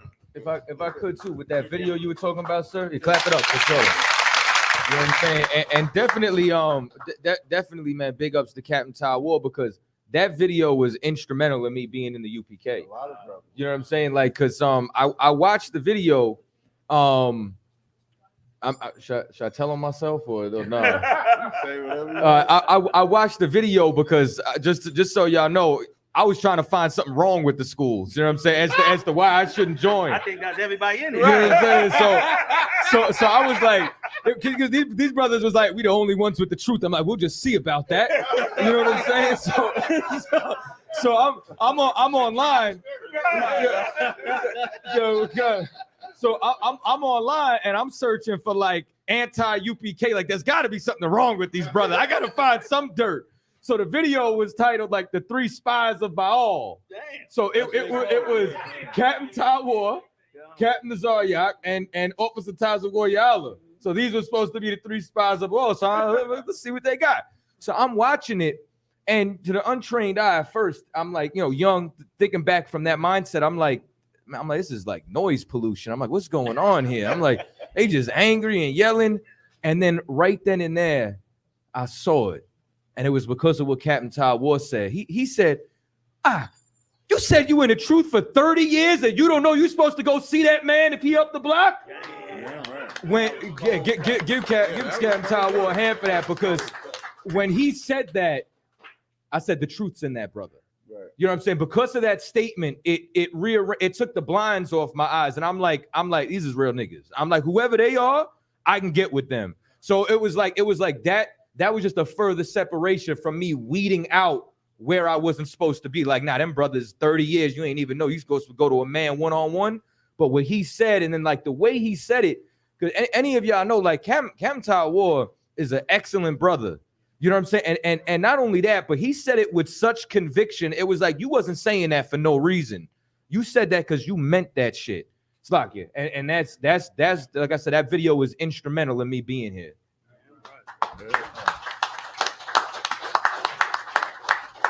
All right, before we continue, if anybody else has a question for Commander GEN.YAHANNA, that's fine. Before we continue with that, on the stage, I believe we have, oh, the brother dropped off the stage. So we will let y'all ask Commander GEN.YAHANNA a question. Anybody have a question in the room for Commander? Okay, I'll Pastor, Commander GEN.YAHANNA, I don't know if you're aware, but Captain Tazariak has taken to the fact that you're Benjamin. Captain Tazariak has orchestrated a yacht party. Listen, I thought I did something I didn't know I did when you first said it. So I'm like, what are you about to say? You about to tell him? He put me on the spot. Like, what did he say? Let me wait till we're live. And it's a Benjamin themed yacht party. So it's dancehall versus soca, and I heard you were coming. So I want to know if you were ready, sir, because I saw you having fun at the Midwest Cookout. I want to know if you're going to have some fun on the yacht party, sir.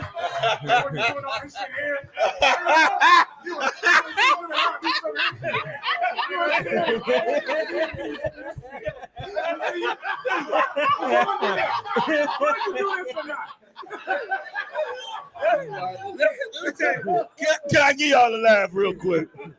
You know, when we was at that Midwest barbecue, big shout out to Captain Mount Quad and all the brothers out there, man. Y'all did an amazing job, man. It was so righteous, man. Like fighting for ourselves is the best thing in the world. And I don't care how tough or hard you are, how much time you did in prison.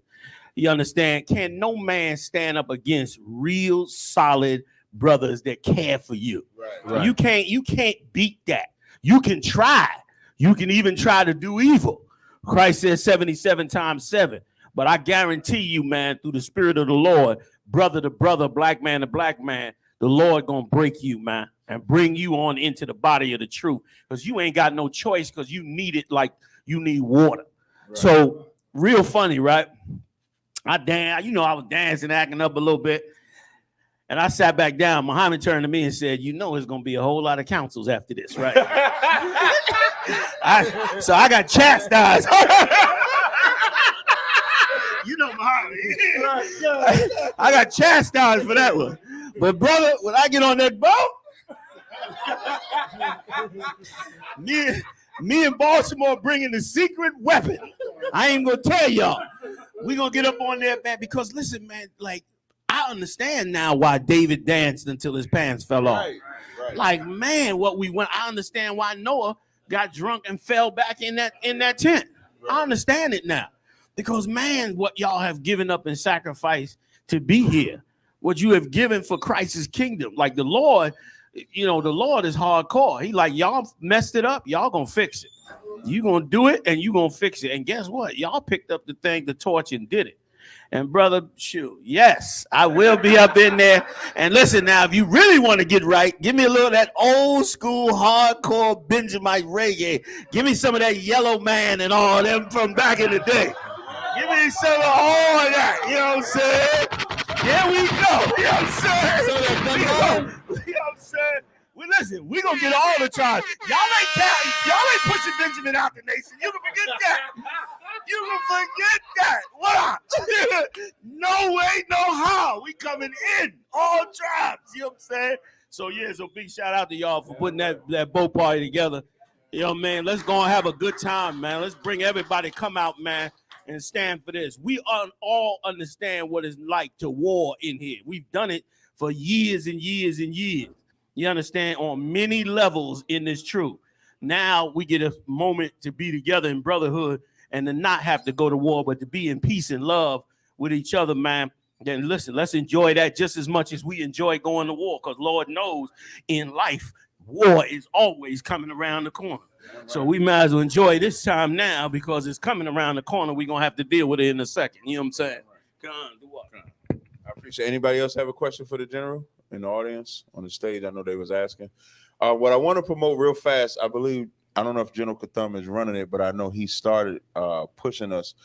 Anybody that has like homeless shelters in your zones, I know we already have that set up. I know we're doing it in New York. I believe Hazahab is in charge of it in New York.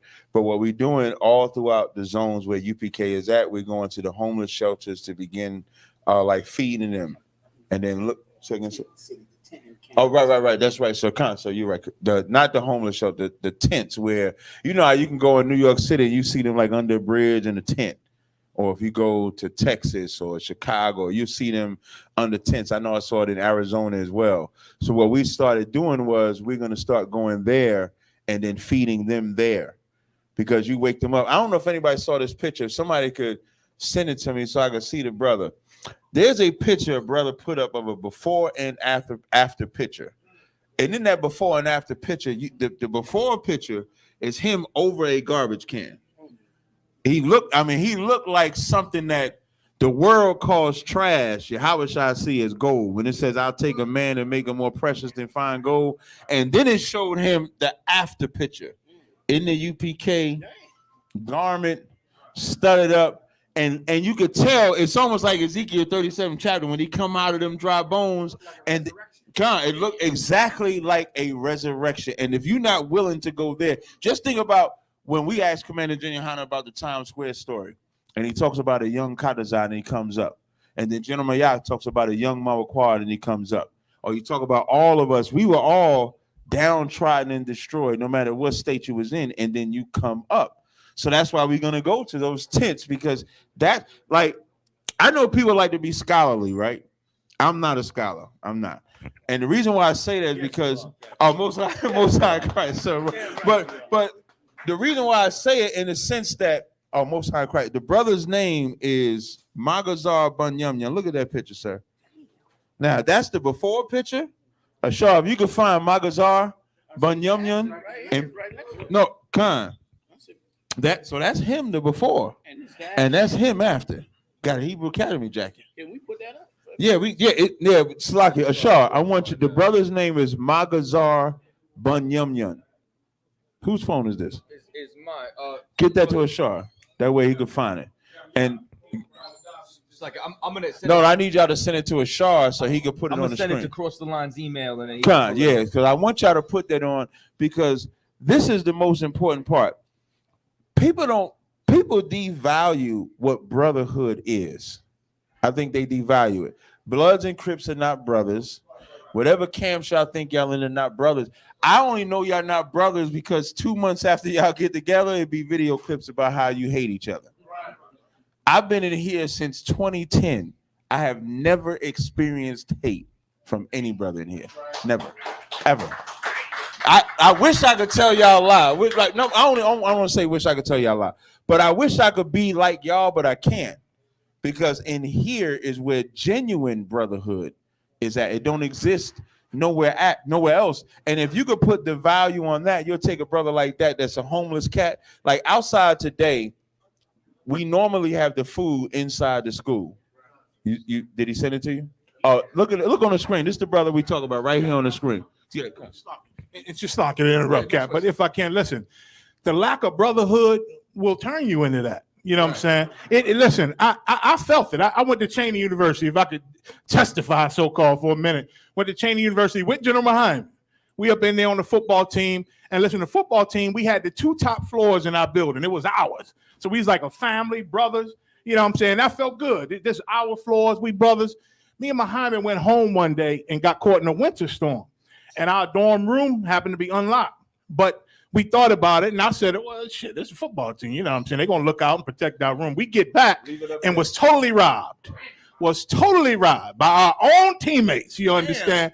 Broke my spirit. I said, God damn, this ain't, I felt good with that brother of mine. I don't know about you, but I said, damn.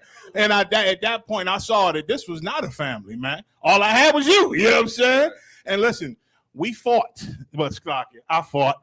General Muhammad had my back, and we whooped half the football team's ass. Oh shit, Slocky. It was my fault, man. I was drinking, and it just got to me, and I had to handle it. You know what I'm saying? And so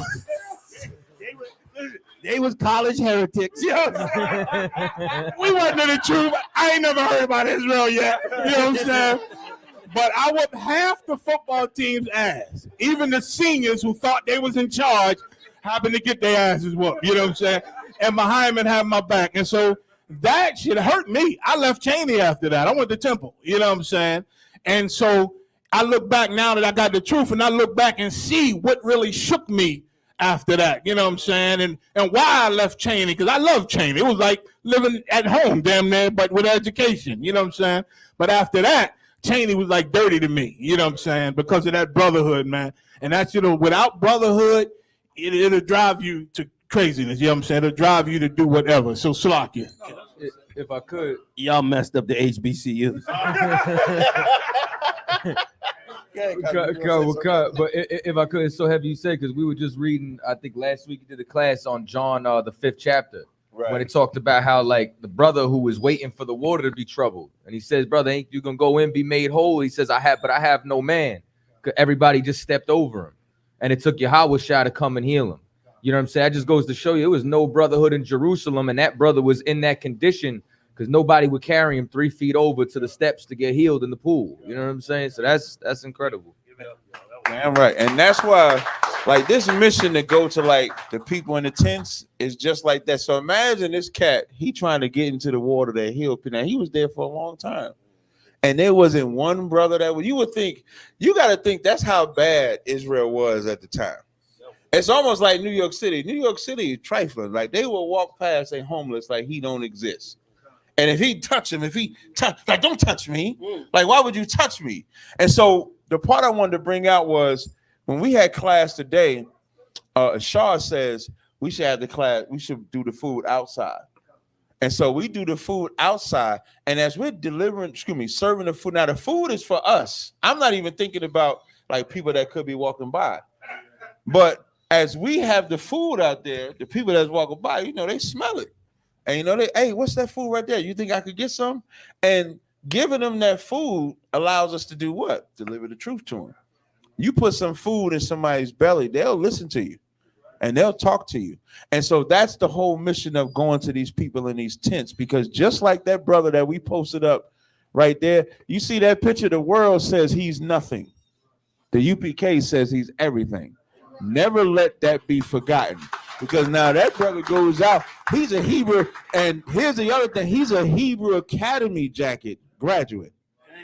That's even greater. He ain't just like, I don't want to make it seem like there's levels to it in the UPK, but when you get your Hebrew Academy jacket, that means you survived something that's unheard of in the world. And that brother went from looking in a trash can to having a Hebrew Academy jacket, and then bring another men that will also get a Hebrew Academy jacket. And that's what that movement about. So I just want to speak on that real fast, if y'all didn't mind. Good, I swear. Shaw? Sir, what you said is absolutely correct, because just passing out flyers that Officer Hazaha printed out here in the community, that sparked numerous amount of conversations. Like even today when we were walking to the supermarket to buy stuff, the amount of people that stopped us to ask us what this is for, why we're doing this, who's doing it for, it provided a lot of good interactions with the community and letting them know that we were going to be here today to have this food out here and to have this class.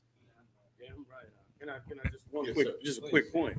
Christ said the harvest, the plenteous, but the labors are few. That's right. And this world pretends like it doesn't need the laborers. This world pretends like they got it together. When this world is destroyed, our people are in absolute utter hell. And every last laborer is highly needed in this work of the Lord. Right. And eventually it's going to spill out into the street where it's going to be obvious. And then we're going to really see how bad Blacks and Latinos and Native Indians been living in this country, man. That's right. So we'll take one. We got a call on the line, unless somebody had a question. No, they don't. All right, 662-771. You're on Cross the Line Radio. What's your name? Where you calling from? Yeah, I want to talk about what you just said, David. It's the shoe bread. David is the old shoe bread, not the new shoe bread, bro. What's your name, brother? The shoe bread that he ate. What's your name, brother? Mississippi. Your name is Mississippi? David bread, old shoe bread. My name is not important. Because y'all got the high horse, y'all talk to people like little boy, but you round my way, my nigga, y'all have been got ran out of town. This is what we go through. The way you every talk, Thursday. Thursday we go through. If you a man, you will take what you give. That's why, like the day that me and my people ride up on you. I hope you got your whole camp. Whole camp. He said he hope we have our whole camp. I hope the Lord don't kill you for talking to priests like that. That's what I hope. He from Mississippi, he say. Yeah, that's what he said. Can I add something to it? And let me tell you something. This is a good example of how much pain black people are in. Like our go-to is to kill each other, just because we don't agree on something in the scripture. Like this brother right here is portraying himself like he's hardcore and he's, a killer and all of that. Like all of us are killers. We'll all take a body if we need to. Right. Let your family, any man's family or friends or brothers or himself be put in a position where he got to take a life. It's part of nature to have to take a life. It's not that big a deal. Everybody does. If you go right, it's in the news every day. The real question is, can you get past something Muhammad brought out a while ago, just to divert. Muhammad said anger is the easiest emotion to display. You remember that? Like anger is the easiest emotion to display. It's real easy to go to your anger. It's real easy to go to violence, and it's why we do it every day towards one another. But do you got the wisdom to go past that and to actually build something? You understand? And really, this brother right here, even though he's saying what he's saying, this brother here is in love with the idea that we have such a masterful brotherhood. Like he want in here so bad, he don't even know what to do with himself. All he know how to do is lash out. Listen, let me tell you something. Every last one of us done lashed out at the camp before we joined. Every last one of us. You niggas is lying, man. The Bible don't say that. Wait a minute. Oh, yes, it do. Until we came in the truth. And this brother is no different. Like we beyond the talk of who gonna kill who gonna bang on who. We banging and killing each other at the tunes that's going through the roof. Like somebody want to talk about something else. Like, can we figure out something else? Can we figure out who gonna eat the showbread like David did? Can we figure that out? You niggas want to kill the showbread sitting on the table. You want to kill a nigga over the showbread. Let's go eat the goddamn showbread, man. Or something. You know what I mean? We used to do that. Remember my we used to do that. We used to run into brothers, right? And they show up, yeah, man, y'all ain't right, this, that. Remember, we used to just be like, well, listen, before we get to that, can we just have a drink? And they'd be like, huh? What? And we sit down, man, have a drink with them, man. They be crying in 30 minutes. Their heart be broken, man. They in pain. You understand? Like, we all done suffered pain here, 400 years of pain. Ain't a man or woman in this room or on these airways that ain't suffered some form of pain of some type. You understand? But the problem is, who's the man or the woman who knows how to fix it? Right. That's the real problem. Because listen, coming up in this truth through the years, being healed from pain is such an exhilarating feeling. Like finally getting that demon up off of you, man, where you able to be like, yes, now I understand. Right. And your mind and body be clear. You understand? That's the best medicine for all. So, bro, ain't nobody worrying about riding through your hood and is your hood gonna do this and do that. Right. I know you a killer, you know what I'm saying? I'm a killer too. You know what I'm saying? So what we gonna just do? Keep killing? Or we gonna figure out who gonna run this supermarket, right. Who gonna run this city, who gonna feed these babies, who gonna get this homeless off the street, who gonna get these brothers' mind right, who gonna get them out these religions so they can stop going to the penitentiary, man. Who gonna open up lines of brotherhood so they can resolve conflict without taking each other's lives?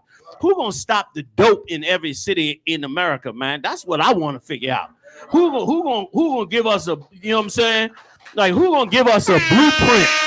Who gonna give us a blueprint, man, on how to repair our families that have been so severely destroyed by the white man's brainwashing? Who gonna get our brothers back, man, from the massive multi-billion-dollar campaign to turn black men into homosexuals? Who gonna fix that? You understand? Now you want to go back to killing, man, that's easy to do. We all got guns. We all know how to use them. We all, every last one of us is in the streets, been in the streets, know the streets. We all done lived that. But damn, man, somebody want to try to do something a little bit wiser. You know what I mean? For once, can we be a little bit angry with the white man instead of each other, man? Don't nobody say, as soon as the white man open his mouth, don't nobody say, yeah, if you come to my hood, I'm going to bang on you. I'm going to tell you my experience with you Negroes. When I'm out there teaching on them streets in your neighborhood, the first patrol car come up on the corner, the audience gone. The first patrol car pull up, all you niggas up the block. We out there speaking, it be 100 of you out there. All the patrol car got to do is pull it. He ain't got to get out the car. He pull up on the corner, right, my brother, I ain't in D.C. He ain't got to get out the car. That black and white pull up on the corner. If he stop, niggas beelining the other way. So don't tell me about all that, man. Let's do something. Let's do something, man. You know what I'm saying? And I'm going to tell you why it's such a demon. I'm sorry. I had a drink now. It's a lot here. Y'all done got me loose. Muhammad be trying to stop me. You know what I'm saying? I get a drink in me, I'm spill it all on you. You know what I mean? But Salakia. But let me tell you something, Mark. It's ridiculous to think that we are going to kill our way into some success, man. Right. We're not going to do that. And you not no killer. You want to know a killer? Go visit the white man. That's a killer. Like, that's a real killer. You ain't no killer. You can kill black people, but you can't even stand up. You can't tell the white man on the street corner he's the devil the Bible speaks of. You ain't even got the heart and freedom to do that. Don't take a dump on my brothers, man. My brothers got heart. They stand on that corner, been telling the white man he the devil all through 9/11 when he mad, going after terrorists, all that. My brother stood on that corner, man, straight up and told him he the devil the Bible speaks of. They calling us a hate group, labeling us all kind of ways, trying to get us, like the brother just brought out. They got fired off of his job because he's in the truth and all of that. My brothers done stood up against all manner of evil. Killing, believe you me, once you've killed, killing is easy. Here's the problem is, most killing is not without thinking clearly on why you killing. You killing out of an emotional spirit, man. You emotional, you don't know how to resolve conflict. You don't know how to resolve conflicts with others. They don't know how to resolve conflict. Both of you full of, your own strength. And next thing you know, you killing over nothing. You know what I'm saying? If I kill, I want to kill over something. You know what I'm saying? There's enough killing over nothing. If I got to kill something, damn, I wanted to mean something. I do more from not killing than I would if I was killing. I'm raising up camps and waking up brothers and bringing them into the truth, and I ain't killing nobody. So if you want me to take my gun now and go kill somebody, well, goddamn, how many brothers I'm gonna wake up if I kill somebody?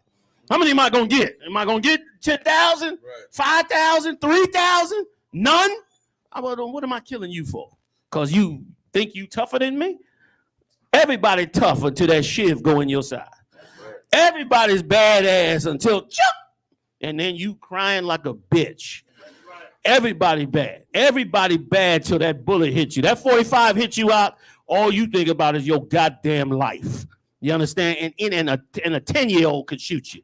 A 9-year-old, 8-year-old, if he got the wherewithal, will blow your silly ass away. And what would it mean? And we done wasted another good brother. Everybody, we killers in here. Oh my God. Some of these brothers, I sit down with counsel, I be scared when I finish talking to them. I'm straight up tell you. They be like, I just want to get this off my chest.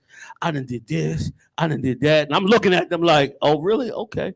I done did this. And you heard about that in the news? That was me, sir. Salah. and I'm sitting up there like, do we got another exit in this room? I pissed this cat off. Y'all ain't gonna see me no more. But they trying to come out of it, man. They trying to come out of it, and you ain't talking to no bitches out. Like you gonna try to press that. And that's how I say it's a demon. Because it's a demon always trying to press our button to make us come at you for no reason. You know what I mean? Like we was in the world. We knew you press that button, we gonna answer that button. You understand? And you gonna answer that button. So guess what? One of us gonna end up dead. And guess what? We done wasted another brother. So somebody gonna have to be wise enough to say, you know what? Damn, I feel like I want to press that button, but I gotta chill. Scripture said, be angry, but sin not. That's what the Bible say, you know what I mean? Because especially, you know, we got brothers come out of jail 20 years, 30 years. I mean, in jail was straight monsters. They come home, they give them the truth, and now they got to control all of that anger and rage while you popping shit in their face. Right. They got to control all of that to not go the hell off and cut your goddamn head off right in front of you, man. You know what I'm saying? Let brothers live, man. Let brothers try to find a way out. It might save your life later on. It might save your family life or later on. It might get your sons and daughters who you had to leave to go get locked up. Maybe, just maybe, somebody might break a scripture down to them that stop them from ending up in the penitentiary where you was. Give them a shot. Know what is right and what is wrong. You can't say the UPK is wrong. We ain't putting hands on nobody. We ain't robbing nobody. We ain't strong-arming nobody. We ain't extorting nobody. And brother, trust me when I tell you, these cats in here, they know all about that.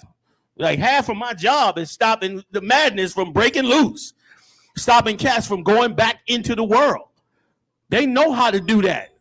So damn, you know what I mean? Let's give them a shot to try to build something better out. You know what I'm saying? If you want to kill a man over words out, you very weak out spiritually. You might be a tough nigga in the street or whatever, but spiritually, you very fragile. You very fragile if words will make you go and take a life for nothing. And a life that you're going to need in the straits. You're going to need it when this white man cut us off and cut this finance off and start to bring this kingdom down so he can enslave you. When them Christians turn on their side and tell you it's because you ain't following the white Jesus and all of that, you're going to need them brothers, man. Why you gonna cut them off now? Over nothing. I'm done. Salah. No, but like we rarely get to get you in here, and so these is well needed gems because it all points back to brotherhood. That's why when I was saying I'm not a scholar, because like the scriptures say, when they looked at Peter and them and the power they had, they said I perceived that they were unlearned men, but they did stand with the Most High. They did roll with Christ, so that's how they was able to dominate their opponent or their enemy. It wasn't that they went in here and they could exegete. You know, exegete is like a big word on Clubhouse. General Q. Listen, General Q got, I be thinking I got patience. General Q got the best patience on Clubhouse that I know of. Because he'll never come on the stage. And listen, he came on the stage, what, that last Sunday? He came on the stage last Sunday. I couldn't remember the last time I read for anybody on Clubhouse. Now I'm on Clubhouse reading because General Q is up there reading, but when we be in there, these cats be exegeting, type of cheating, any other cheating you want, they cheating. And I'll be listening to them talk, and then here's the question that I always ask them: what is the solution for what we are talking about? So like they was talking about domestic violence yesterday. So I asked them, what is the solution? We have a counseling department that will eradicate domestic violence. If every Black, Hispanic, and Native Indian called us for your counseling problems, you wouldn't have the problems. And when I ask that question, and then I provide our answer, nobody gives a counter answer. And they always want to go to segue back to understanding what a scripture means and understanding what this means. And so when Commander GEN.YAHANNA speaks about that brotherhood and the level that we come through, that's the only answer that you need. The problem is it doesn't require intelligence. It requires compassion. And Black people lack something as simple as when Commander GEN.YAHANNA brought out Captain Ty War going at GMS, when Captain Ty, in the middle of all that arguing and shit, I'm like, where the fight at? Like, because it's like 30 of them, it's only 3 of us. So I'm like, okay, we might get home, we might not.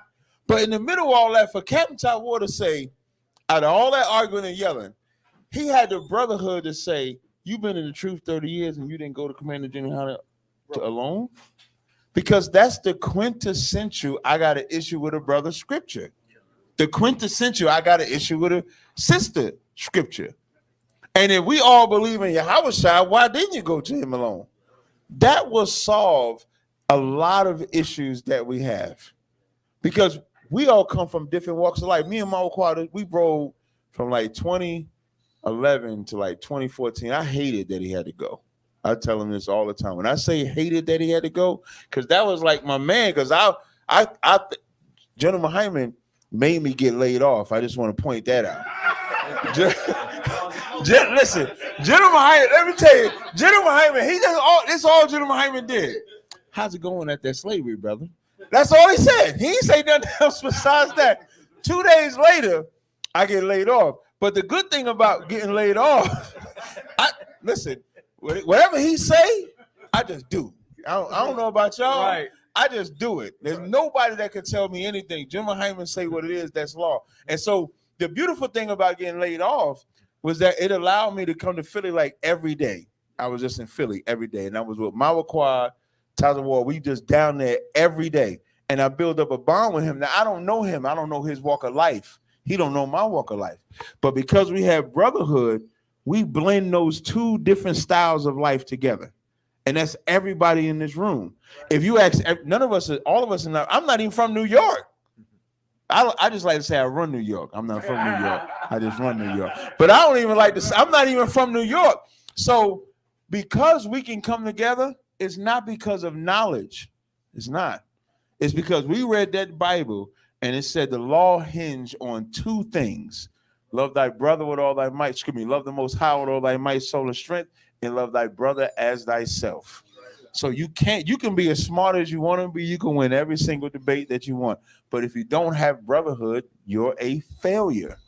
And that's what I don't see outside of here. I've been gifted by Commander GEN.YAHANNA and General Hyman to go and have to deal with all these different black worlds, Christian places, and stuff like that. And I see they fail at brotherhood. What I love about the UPK, that's we succeed at that. And once you start at brotherhood, everything else just falls right in place. So if you need a city, if you need a school, if you need a brother, if you need help, if you need finances, whatever you need is predicated on that level of brotherhood that we have. And I like when Commander GEN.YAHANNA, because normally we would get called, we'd be battling all day, Commander Gen. We every other Thursday, tell them cut us out. All it is these cats want to destroy us in the Bible. So when we have Commander GEN.YAHANNA here, I need y'all to hear what is the foundation of I.S.U.P.K, and that's the brotherhood. So I just wanted to bring that out real quick. We do it. And listen, you brought out a heavy scripture, like them two great scriptures in that Bible. Love the Most High with all our soul, our mind, with everything, and love your neighbor as yourself. They damn near the same. Without the brotherhood, you can't love the Most High with all your soul and spirit. Right. The Most High said in the Bible, if you say you love God but hate your brother, you a goddamn liar. He said it. You can't have one of those scriptures without the other. They go hand in hand. So the fact that we founded on brotherhood because of Commander GEN.YAHANNA, you should understand that we love the Most High with everything. If I could just definitely double down on what you said, where General Hyman is over the counseling department, where he said is law, and he gonna be humble and tell you, brother, I suggest this. Y'all better do that. And you know what I'm saying? Yeah. He say it so matter of factly. I don't care what his voice tone is. It could be high anger or it could be low. But he say it so, brother, if you don't do this, this gonna happen. And then you got to come back. Like, if you don't listen, you got to come back a couple of days later. It's like, sir, I didn't listen to that. I told you it was going to happen, right? So what I learned is I just listen. I don't even worry about it. I just listen. And then what General Mayak said, I've been going to a lot of places and running into Israelites. You know what I'm saying? They maybe they watch Cross the Line, maybe they don't, whatever the case may be. But I'll be talking to him like, damn, brother, like, you know, where you been? You know what I'm saying? He's like, you watching the show for 4 years, like you ain't come to class. And then it hits me. I'm like, you don't have a General Hyman. You know what I mean? Like as soon as they tell me that, and I'm like, my heart breaks for y'all. Like you don't have a General Muhammad you can call and solve all your problems. Like he has every answer ever. Like things I didn't even like. He'll tell me some. Like he'll be like, yeah, God, I want you to go outside. I want you to just put a spoon in your mailbox. And I'm like, I have no idea how this is gonna fix everything. But I'll go do it. And let me tell you something. When I'm done with it, my problem is gone. Whatever it was.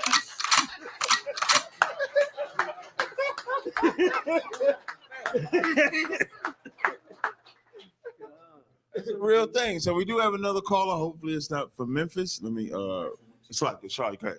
Officer Karab wants to play a video that he made for Command GEN.YAHANNA. It's about a minute long, sir, if you don't mind. Okay, Consul. Yeah, you got it. It's for this is actually for tomorrow. For the Can't Speak It happening in Times Square tomorrow, sir. Here it goes. That's how Commander General Yahanna, head of the Israelite School of Universal Practical Knowledge, describes weekly protests he leads outside of the shops at Liberty. Before we can meet the leader of the Israelite School of Universal Practical Knowledge at its Upper Darby headquarters, we meet his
Quality, but then he used to equality. Because the minute you search him, it's like, what's going on?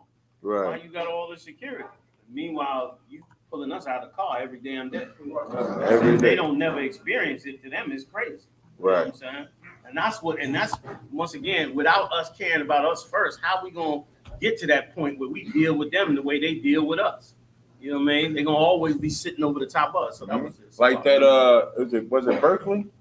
Where they got the black area, they not letting white people in there, they got to search them. It was Berkeley so County? off campus. There's somebody who has grounds that they utilize for student housing, and the students put out a charter. And the charter rules, the disclaimer is due to the increase in white violence. So when you go and you look down all the rules, it's like if you have a white friend coming, you must send to the group text. No, and then it says for the comfort of other black students, it said you must submit where your white friend is going to be at all times because they're banned from the common areas. Yeah. Damn. Cookout. That's how it should be. Right, Cookout. We need gated community in the hood. We got the next caller, 202-491. You on cross 202-491. You're on Cross the Line Radio. What's your name? Where you calling from? Hey, this is Cornelius Howard out of Washington, D.C. calling respect.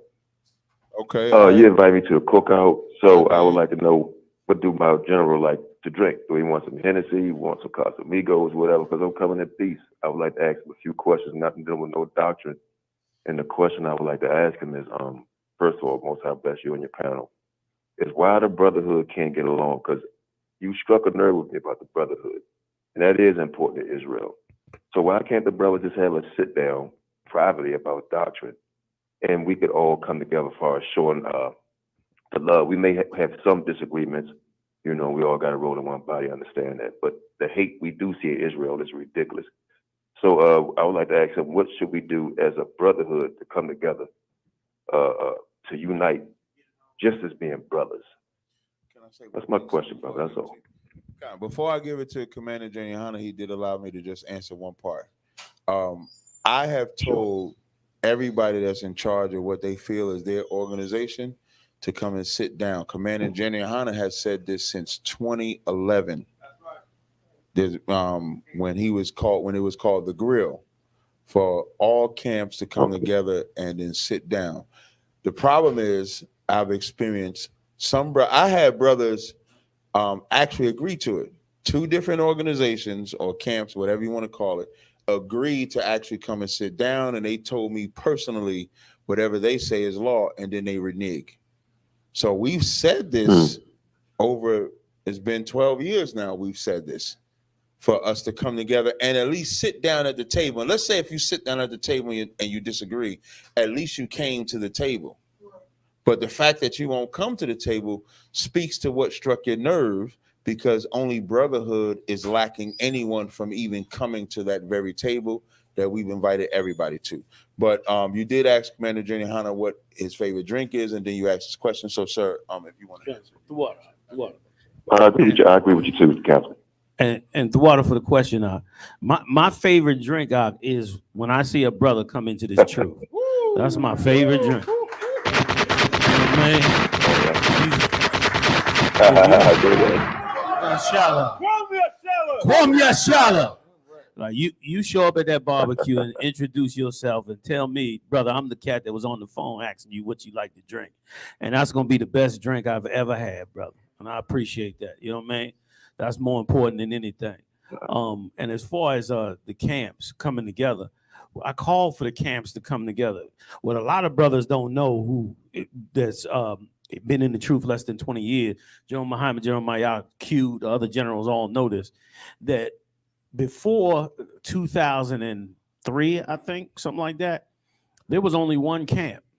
Right. The entire Israelite school of U.P.K was unified in one camp. And it was amazing. There was no break-offs, any break-off that broke off quickly fell. Any cat that got carnal and selfish and wanted to set himself up, I mean, it was beautiful. And of course, then selfish carnal men rose up with all these other different philosophies. There's not a camp on these streets that cannot say their roots come from I.S.U.P.K 1 West 125th Street. There's not one. So when we talk about coming together, we should be coming together understanding that that's our root. And not because I'm in the I.S.U.P.K do I say it. If I was not in the I.S.U.P.K, I would still say it, because I know, like everybody knows, that's where we started. And I can guarantee you everybody knows that they created philosophies as we went on. But I'm going to tell you something. This is spiritual. And if you don't come together and sit at this table and get right with what it is we need to get right with, God gonna wipe you the hell out. You're gonna watch all of these camps fall. Like everybody should have woke up after TITHES fell. Right. Everybody should have woke up after GMS fell. Everybody gonna wake up even after the purple fall. And let me tell you something. The Lord, when the Lord say come together, it ain't like, you know, the United States Congress where we all disagree, but we sitting together trying to, you know, politic with each other on what we're going to go forward. That's not agreeing to disagree. That's not what God is talking about. God is talking about us coming together, the truth coming out, and all of us following the truth. These records come from the Lord, not us. I didn't write the Bible. I didn't write the U.P.K rules and regulations. This came from the Lord. And so when we come together, we better come together and do that, or the Lord going to shut your whole camp and everything you doing down and wipe you out. That is exactly what's going to happen. Like, if you want to come together in brotherhood, you better be coming together in brotherhood in fear of the Lord first.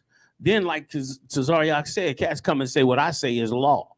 I tell a brother in a minute, listen, right now, the Israelite School of U.P.K, you know, we have chief head priest as a rank in this school. And technically, am I relying on this, Muhammad, or not? Technically, I could raise myself up to a chief head priest, which is above all ranks. I have the right to do it and the pedigree to prove that I got the right to do it. But I have not taken that right, because the worst thing in the world to do is to create a religion on your own. I'm fine with going to my grave as Commander General Yahanna, 13th Shield General of the I.S.U.P.K. You understand? Because nothing is worse than you creating something for yourself. Right. Like, this is not about yourself. This is about Christ's kingdom. And any cat that want to be about himself first is definitely going to be the cat that end up last. And so you better put this camp first, and you better know that God is saying come together. It ain't just me saying we come together. The Lord telling you to come together. And everybody know it's right. Everybody, when you see a breach like this, everybody know all through the scriptures they had to come together. Every prophet, Christ, Moses had to go to other cats that had whole camps. Go back and read them scriptures. Moses didn't go on it all by himself. He went to them camps, man, and he talked to them cats, and he told them what the Lord said. And them cats was smart enough to say, you know what? We're going to drop what we doing. We're going to go roll with him. And go check all of them. That was every single camp, even up to Yahushua, dealing with the Sadducees and Pharisees, the Essenes, all the groups that was back then. He had to check all them cats, man. And they all had to come up out of it. You better come together in this body, in this brotherhood, or you're going to watch the Lord wipe you out. And guess what? I ain't going to feel no way about it, because you coming up against Christ's kingdom to even breach what we're doing without a council in itself. Like, if you understand the scripture saying the multitude of counsel the people say, right. If you out here in another philosophy that's to break off from the I.S.U.P.K, you supposed to know, yo, I got to get approval with this council. Even Christ had to get approval in his pedigree. That's why Matthew 1 say, the son of this one, the son of that one, the son of that. Even his pedigree had to be recognized before he could step out there. Paul's pedigree, Paul had to say, yo, Peter okayed this. I stand in his authority. And you know what Paul did? We read about him every day. So if you out there thinking you law, I don't even think I'm law. All this power, I got power. I'll flex on a nigga in a minute. I got some goddamn power in this shit. You understand? I feel like that Simeon Night cat in what's the movie with Samuel L. Jackson? Shab, where he said, I say something on so-and-so street, and 2 niggas die over there. So whatever it is, he said, I'm like, I got power. You understand? You know what I mean? Like, I got power and I got killers in here. You understand? But I don't got no power. The power comes from our king. That's right. You know what I mean? That power is allowed by the Most High, not given by no man. And every camp better recognize that. Because you in the way of the Lord's work. Let me tell you something else too, man. A lot of you mounting up a lot of evil, and I'm going to tell you how. Anytime I hear of a cat say, well, I was going to check y'all out, but I ain't know which camp I was going to join. You got blood on your hand. Because of that division, you made that man not come into the truth. You made that man hesitate from coming into the truth. Every time I hear a cat say, yeah, man, I used to be in the so-and-so group, but then I had enough time to check them out, and I realized UPK, y'all had the truth. When I hear that, I know in fear, I know them niggas got blood on their hand. I don't never voice it. You don't never hear me talking, but I know in my heart of hearts, if you a man that fear the Lord, you would be careful what the hell you doing, because you pissing the Most High off.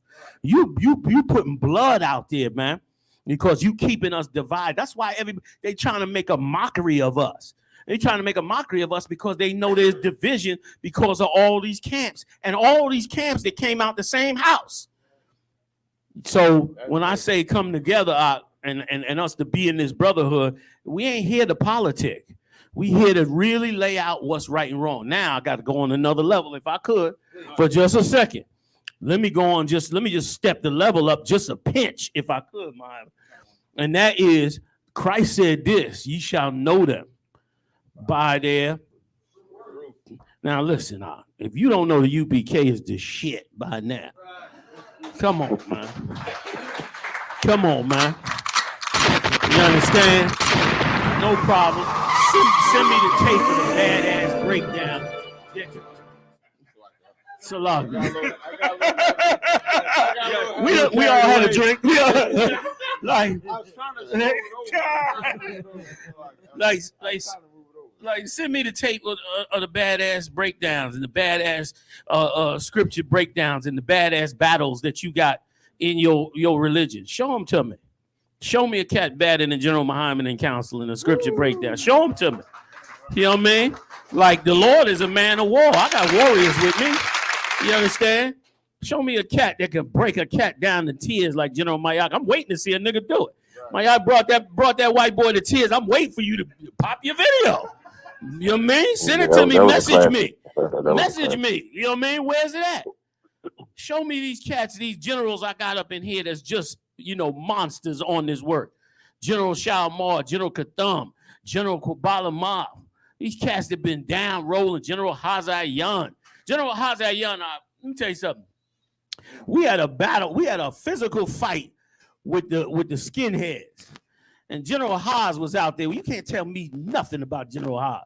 I'm in Philly battling the skinheads, physically battling them. We had war with these skinheads.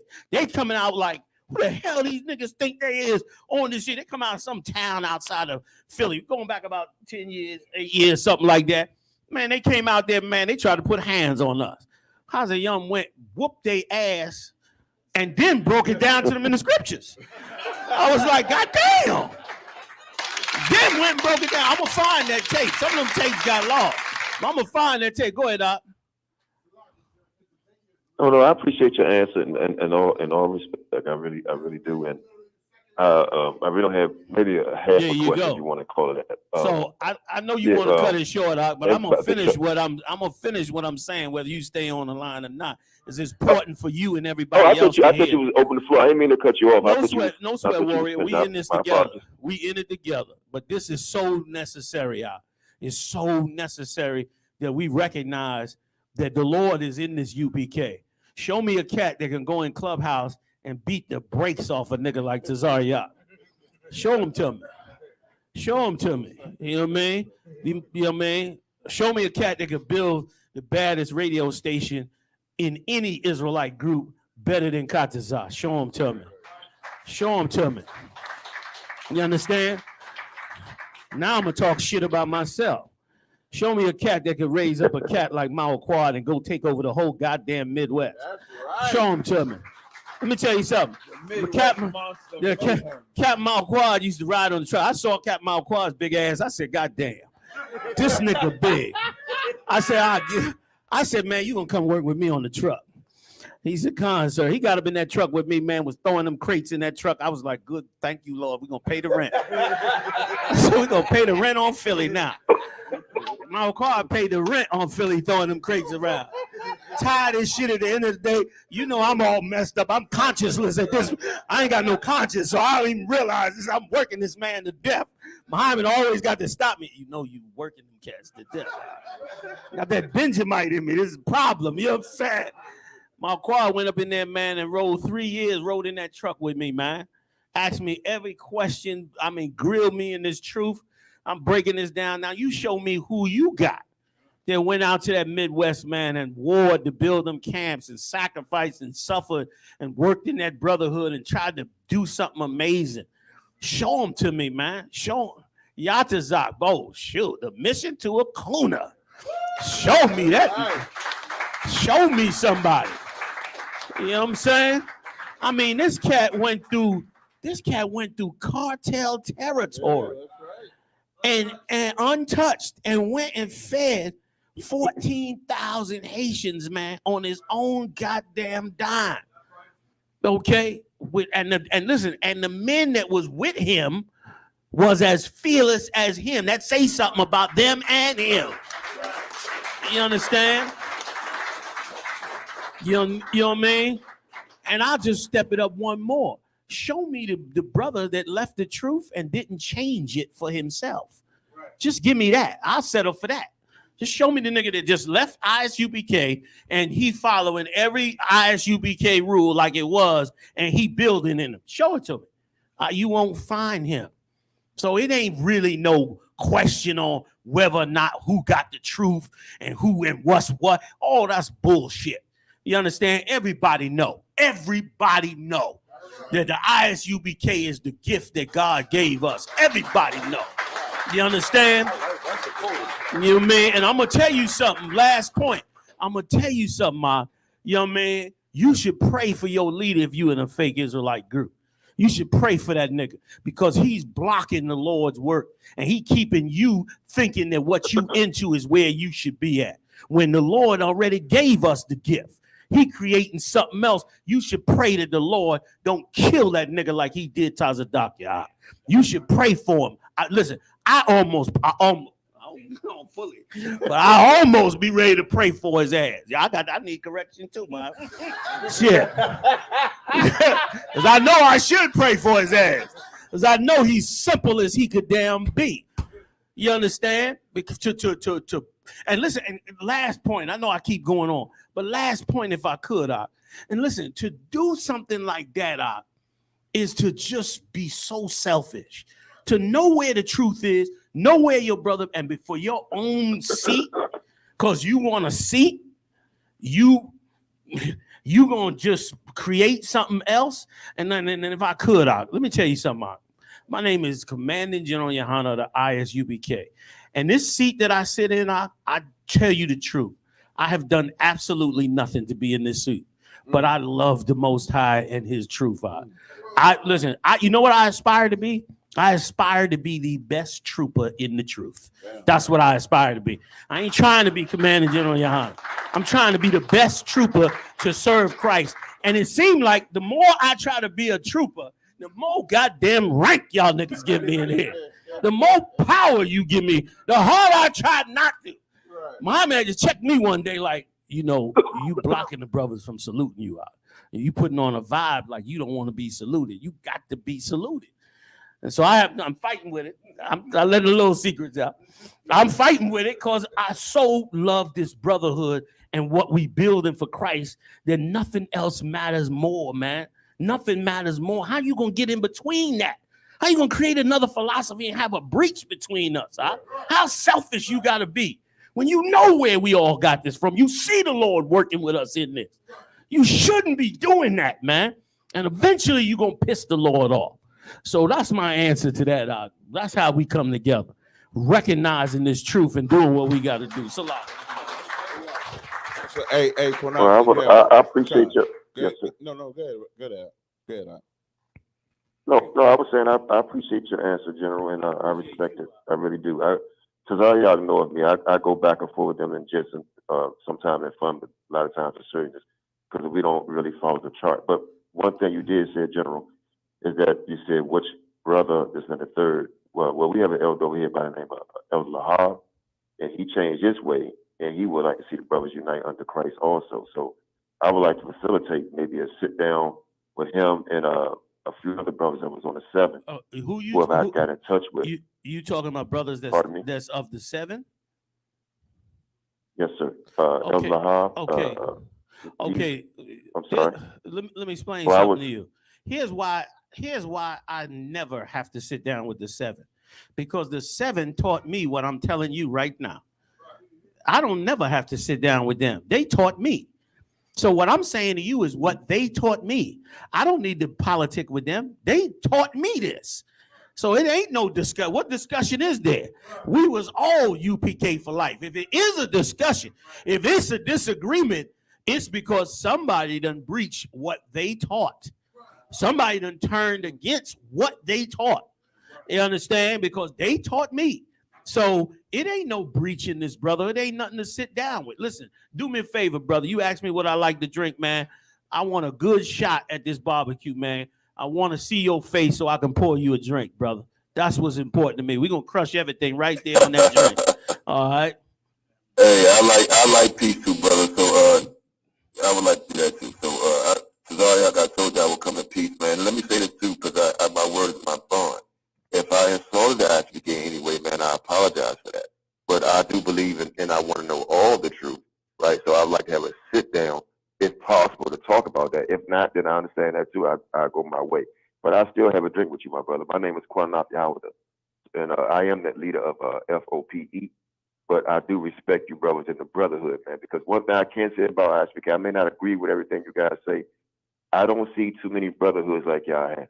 And I gotta admit that, man. You run a tight ship, brother. You know, and I respect that. So I end with that, man. I do respect that. So with that, man, I'll say shalom. Thanks for taking my call. Hey, Shalom, I'll see you on Sunday if you come up. 12. It's from 12 to 6. I'm sorry, 12 to 6. All right. 12 to 6. It's 12 okay. to 6. Marcus Garvey Park. What's that? I say, where is it? Marcus Garvey Park. Yeah, Okay. Marcus Garvey. The same spot has been. I know your brother Sham, he's been to that one, so he knows the exact location. 124th of Madison. This is on Sunday. This on the Sunday. Okay. That's Sunday. We normally do it on Saturdays, but this weekend it's on a Sunday. All right. Now, all right, bros, man. Y'all take it easy. Shalom. Hey, Shalom. All right. We'll take one more call. We're a little bit after the time. You want one more call, sir? Come on. Let me refresh this page real fast. If I could, I know he's gonna have a drink with Commander GEN.YAHANNA, but Salaka, I would like to vet him before he can have a drink. He's not having a drink. Salaka. Y'all see what I got to go through. I'm gonna tell you, that's the greatest level of brotherhood I can give.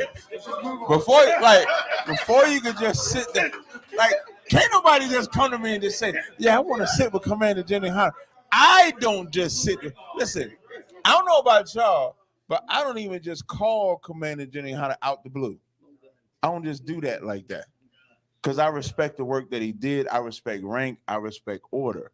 I'll call General Hyman. I'll call the general that's in charge, General Mayak. I'll call General Mayak. But I think we got to have a level of respect. And here's how you know it's not brotherhood. If he respected the brotherhood that we have, he would say, hey, Cap, let me talk to you first. If he respected the brother. Because if he comes from any type of rank and order, you don't go straight to the damn top. You come to Commander GEN.YAHANNA set me up as the liaison, if you want to call that, to speak to. So when you come in, him and I will have a talk. And then based on that talk, I'm going to talk to General Hyman first. I wish I would. Hey, yeah, we just going to bring him straight to GEN.YAHANNA. I can see General Hyman. General Hyman will give you a look. I don't even think General Hyman got eyes. He just see right through you. I don't like that look General Hyman give you where he see right through you. So I'm not doing that. Like you be disappointed. Yeah, like I can see the disappointment. Like General Hyman gonna give me that look, and I'm be like, God damn, I can see the phone call. I'm not having on that. So he'll talk to me, and then we'll go from there. It's like, and I know a lot of times men might seem sincere, and I learned this from General Hyman too, because he don't trust a goddamn soul. You understand?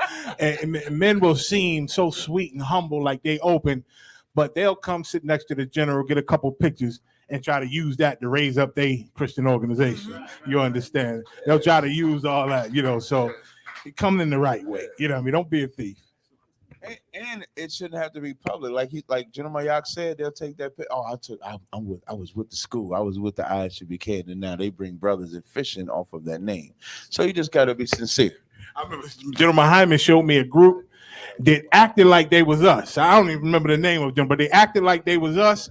And they would stand and do the military in the line. I Majim Shabbat, Barak. And you know what they would say? Back up, back up, back up. Oh, man, I laughed so hard. I said, look at this.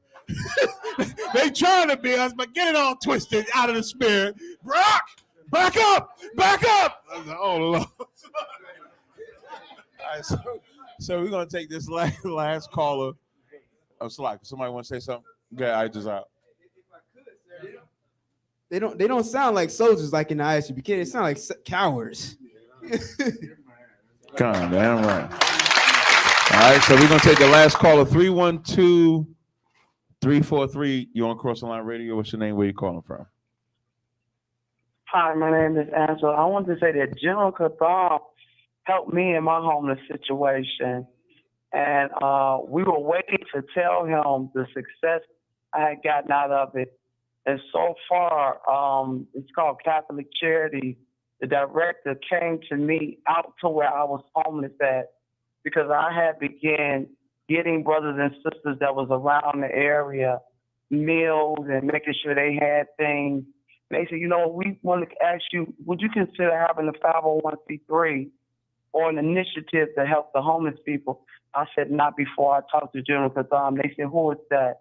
I said, look them up there at the I.S.U.P.K.com. The lady turned her head and said, oh, okay. All right, well, somebody be back in touch with you immediately. And it was just some tips that General Katham was giving me just out streetwise. And I took those tips, and he would get mad because he think I wasn't listening to him. And every one of them worked. And that's the advantage of listening to wise counsel. We appreciate the call, brother. That's the advantage of listening to wise counsel. And you're not going to get a greater counsel than what happens here in I.S.U.P.K.